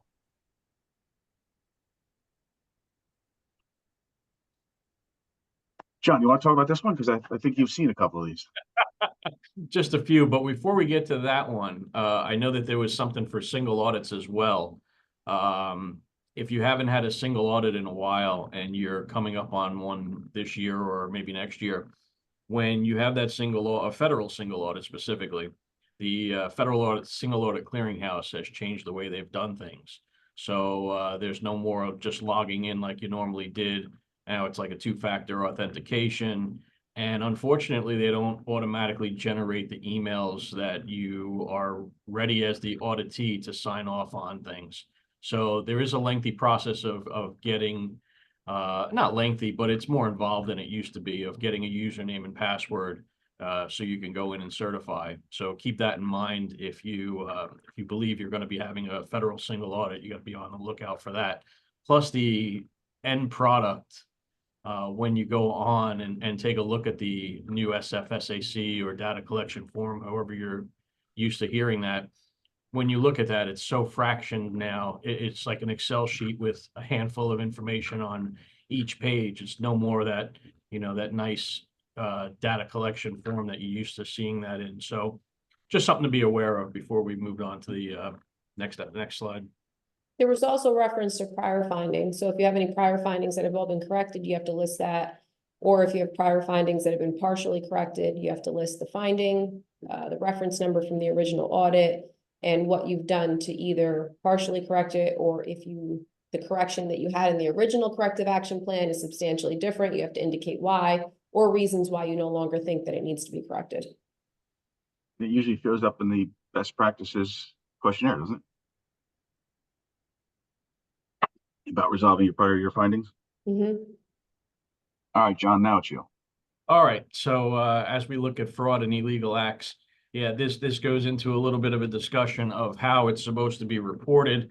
There is what's called a special confidential report, and it's been around for a while. If we flip to the next slide, you can see the 3 different reports that have to be filed with it. As your auditor, if I find something that is not even significant, I mean, it could be something that just is an oddball thing that it could be explained away rather simply, or it could be something fraudulent. Either way, I'm supposed to identify that in a special report, and that special report will list the people involved. It will list the positions, the length of time they've been there, and that this is section 1 of the report. This is the first report that should be filed within 48 hours of the discovery. And it just has to explain the situation and why I think that there's something that's not being explained properly or could be a fraudulent act. Following up on that, then after I file that, and usually you file that, it doesn't tell you, it stays silent in the local finance notice of who you're supposed to file that with, but that gets filed with the division. It also goes to the governing body, goes to the attorney, and it goes to the insurance company, because if there is something going on, everybody needs to be on notice and be aware that there could be a potential issue here. Section 2 of the report gets filed after the auditor has completed the work and has made a determination on what actually happened and what took place, and you know, what the outcome of that is. If there's a loss, if it was just poor accounting, poor record keeping, you know, that's where we explain what our findings are in that report. And then the third one is the smallest of the three. It's just a final disposition of what took place, and it wraps it all up. So there is a channel in which we are to report these things, and it comes up rare. I mean, unfortunately, I've been a magnet of these since I've become a partner, and some of my clients have not played. So, and not clients, but you know, there's individual people, there's certain things that sometimes it just takes place, and or maybe it's that I'm doing an overabundance of work and I'm finding things that you know, I shouldn't be finding if you are the person committing the crime. But yeah, we've had some really good ones in the past, and we've filed a few of these. So if it ever needed to be filed, you know, I'm kind of the go-to because I know how to do it. So Once those You know, are filed, what happens? Do you get feedback from the division, or is it just a matter of them keeping them on file? there are times when it's significant and the division will get in touch with you. There have been hearings on whether or not the person is going to keep their job in light of the things that have come about. So there is something, you know, there's the division that gets involved, but mainly initially your local governing body is put on record. And we always say that, you know, when we come out to give the audit presentation, we'll tell everybody that, hey, this is not the only time that we're here. And if there's something that needs to be brought to your attention, we'll let you know a lot sooner. And that's the mechanism in which we, you know, throw up the red flag and let them know that something's going on. So the attorneys involved, the governing body is heavily involved. And if the attorney thinks that it's something that needs to go to the prosecutor's office because there's outside things that I can't do, then the prosecutor's office typically gets involved. And it really does matter as to what county that you're in, whether or not your prosecutor's office has like a white collar crime division. So we've seen some issues there where not every county has made the second part of this an easy process. We'll put it that way. I know I've worked with Morris County. Morris County has an excellent white collar division, and things get done relatively quickly when it comes to that. So, but yeah, you want to get everybody involved as quickly as possible. John, this would be a fun one for a future section to talk about some of the different things that have been caught and what happened to them. I've got boxes over here that I could go through, put a lot of stuff together. So yeah, anytime. Okay, thank you. This was already covered earlier by Harlene when she addressed it. We were all reading this and trying to figure out how to interpret it. And I know there's some people that don't agree with the position of the division or their interpretation of what the IRS is doing. So that's why we asked her to weigh in on that. Next one is 2024-13. It actually was released September 18, 2024. I'm not sure where I got that date from. It's the 2024 Municipal Best Practices Inventory. I know we all love this one. The questions that they come up with, I sometimes I want to bang my head against the wall and ask what they're thinking. I know, Bud, you and I were involved, and I think Ray at the time were involved in the very first one, and we provided some what we thought were valid questions. They went back down to the state and they completely bastardized the question and weaponized them rather than making them truly a best practice. So I'm not a fan of this. And the fact that they use appropriation language in adopting their budget to approve this, which is how they can attach your state aid, which otherwise should be exempt from this, but that's how they're able to do it. John, that date's right. That's just the due date. Oh, I'm sorry. Thank you. Good thing you're awake. I need another coffee. So yes, they are due on October 25th, 2024. There are 69 questions, 41 core competencies, 11 best practices, and 17 unscored because they're doing information gathering, right? Are you, how do you feel about electric cars, and do you have charging stations? And even though you're capped at a 2% budget, they want you to spend money on these feel-good things. So it's a fishing expedition. A lot of affordable housing questions this year. Tons, and you had to provide the backup, the dates, the ordinances, or there's a ton. And So it's- even like the lead paint stuff, how many certifications have your municipalities sent out? How many have failed? How many have come back since they failed and passed? And so it's a lot of data gathering from other departments. So there are 52 scored questions for a total point value of 46.5. The minimum score is 35. Once you dip below that, you risk losing state aid payments. It's only on the final payment, so it's not your total amount, but it's a ding. This is new this year that the clerk must also certify this. So it goes through the CFO, because we're the ones that get it because they want us to certify everything that's out there. The chief administrative officer, who is whoever is in charge. It could also be the CFO. It could also be the municipal clerk, but it's generally the administrator or manager. So then the clerk also has to get in and certify that the date that the public meeting, that the inventory will be discussed. And what I thought was interesting this year is, I guess a lot of people are dragging their feet because they hadn't gone to a council meeting to be discussed. They're allowing you to certify into the future. This became an issue, I know, in several towns where there was a heated election and the opposition was using this as a weapon against the incumbents, saying, look what you did wrong. Here's what you could do better. So I think that's why they changed the date and made it a little bit more flexible, so it was not an election issue. Hey, John, a question came up, or I guess a comment. Don't forget the legislature is trying to shoehorn in veterans services questions as well. They're always sure. It's always somebody's new thing that they want to push in, but yes. So the topics in here, they range all over the place, right? Ethics, personnel, capital projects, affordable housing, cybersecurity, transparency, just keeps going on.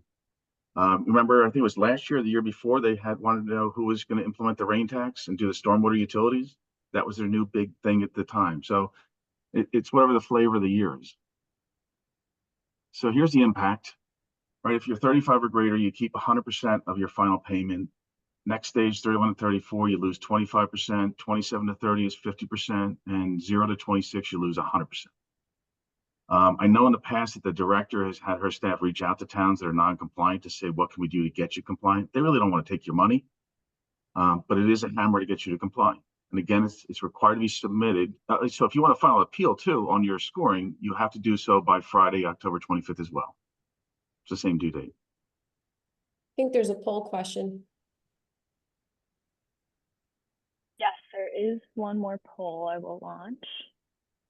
Well, and while you're putting that up, there were actually 3 local finance notices that were released this morning. They're dated October 9th, but they just came out in that email notification today. Yeah.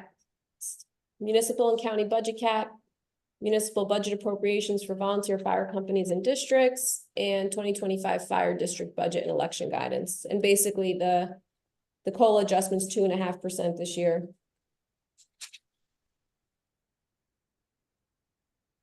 The exception for group health insurance exclusion. And then they're talking about what was outside the cap for 24 being included in the cap for 2025.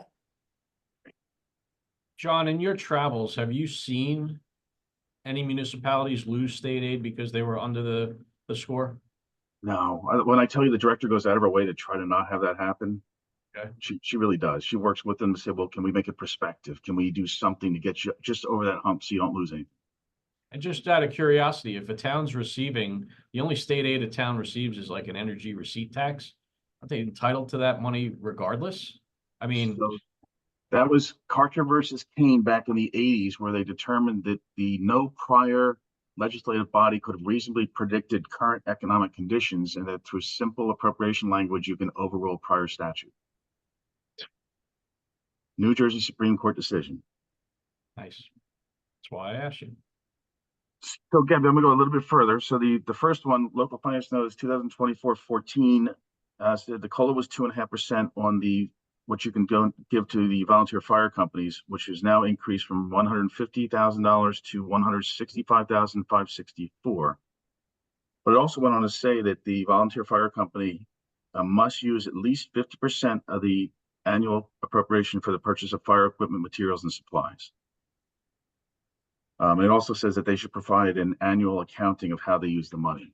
I know when I was in Wharton, we had them spend directly out of our budget so that we knew what they were spending it on. So it eliminated that. Local Finance Notice 2024-15, which is, as Gabby said, is the calendar year 2025 municipal and county budget cap information. The increase is 2.5% on the cap. However, they went further on to talk the group health insurance, even though the state health benefits is going up 16.4%, the 1977 cap exception for group health is going to be 12.4%. And the 2010 levy cap group health exclusion is going to be 14.4. I don't know how they come up with the two different amounts, but they do.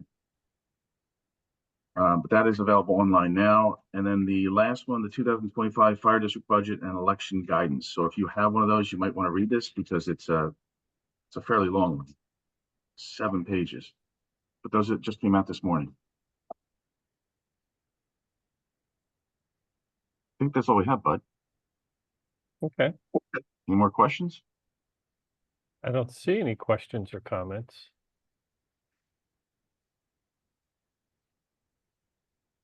Hey, I think something came up after the last roundtable.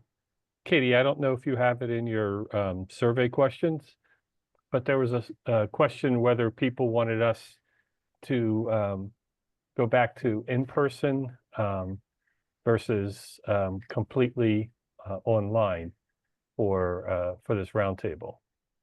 Yes, so I did actually add it as both a survey question and the follow-up survey, and I have it as a poll. So why don't we, for those of you comfortable answering, we just put the options as virtual and in person for this one, and then from your guys' feedback, we'll kind of gauge if hybrid would be a good option. But yeah, but that has come up a few times. And as I said, this is also a question in the follow-up survey. So if you want to leave some comments about your preference there, we will look at your responses. Yeah, I'd be interested in see how many people would want us to be in person. I mean, obviously, if we were offering in person, we would still offer it virtually too at the same time. Mm-hmm.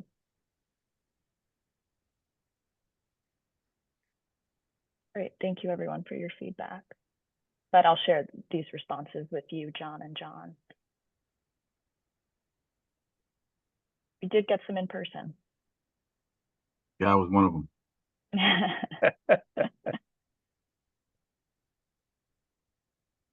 Okay. I hate these virtual ones. We've been doing this too long. But the hybrid does make sense, Bud, that having the people that want to be in person to interact, and then those that want to do it virtually, they can just observe. Yeah, I think when we were in person, we had more interaction between the discussion leaders and the rest of the group. At least it seemed that way to me. I mean, just looking at the people that are on the session here, we've got people from all over the state, so it does make sense to continue the hybrid if they don't want to travel to your office or wherever the location is. Plus, I heard 1 or 2 CFOs are remote. I see one of those there too. We want to keep in touch with them too. So Katie, you sharing with everybody or just us later? I'll share with you guys the names, but just looking at the results, it looks like 21% said in person, about 15 people, a little less, and 79 said virtual. So what if we made it a Bloody Mary and mimosa opening session? I wonder if their votes would change.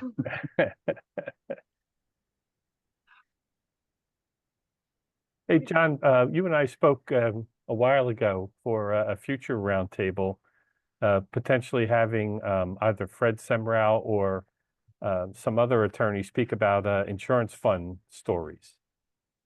Do you think there's any interest in that?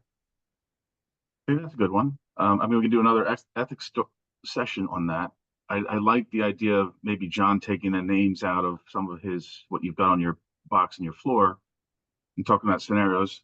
You know, Fred talked about a couple of local finance board decisions, but it would be really neat to pick some ones that are unique or just off the wall and talk about them.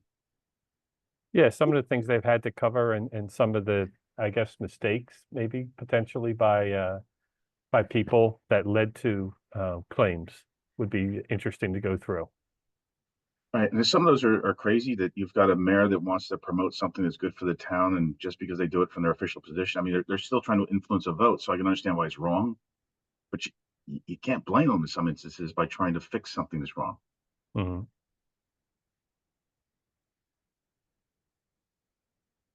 All right, I've got nothing else.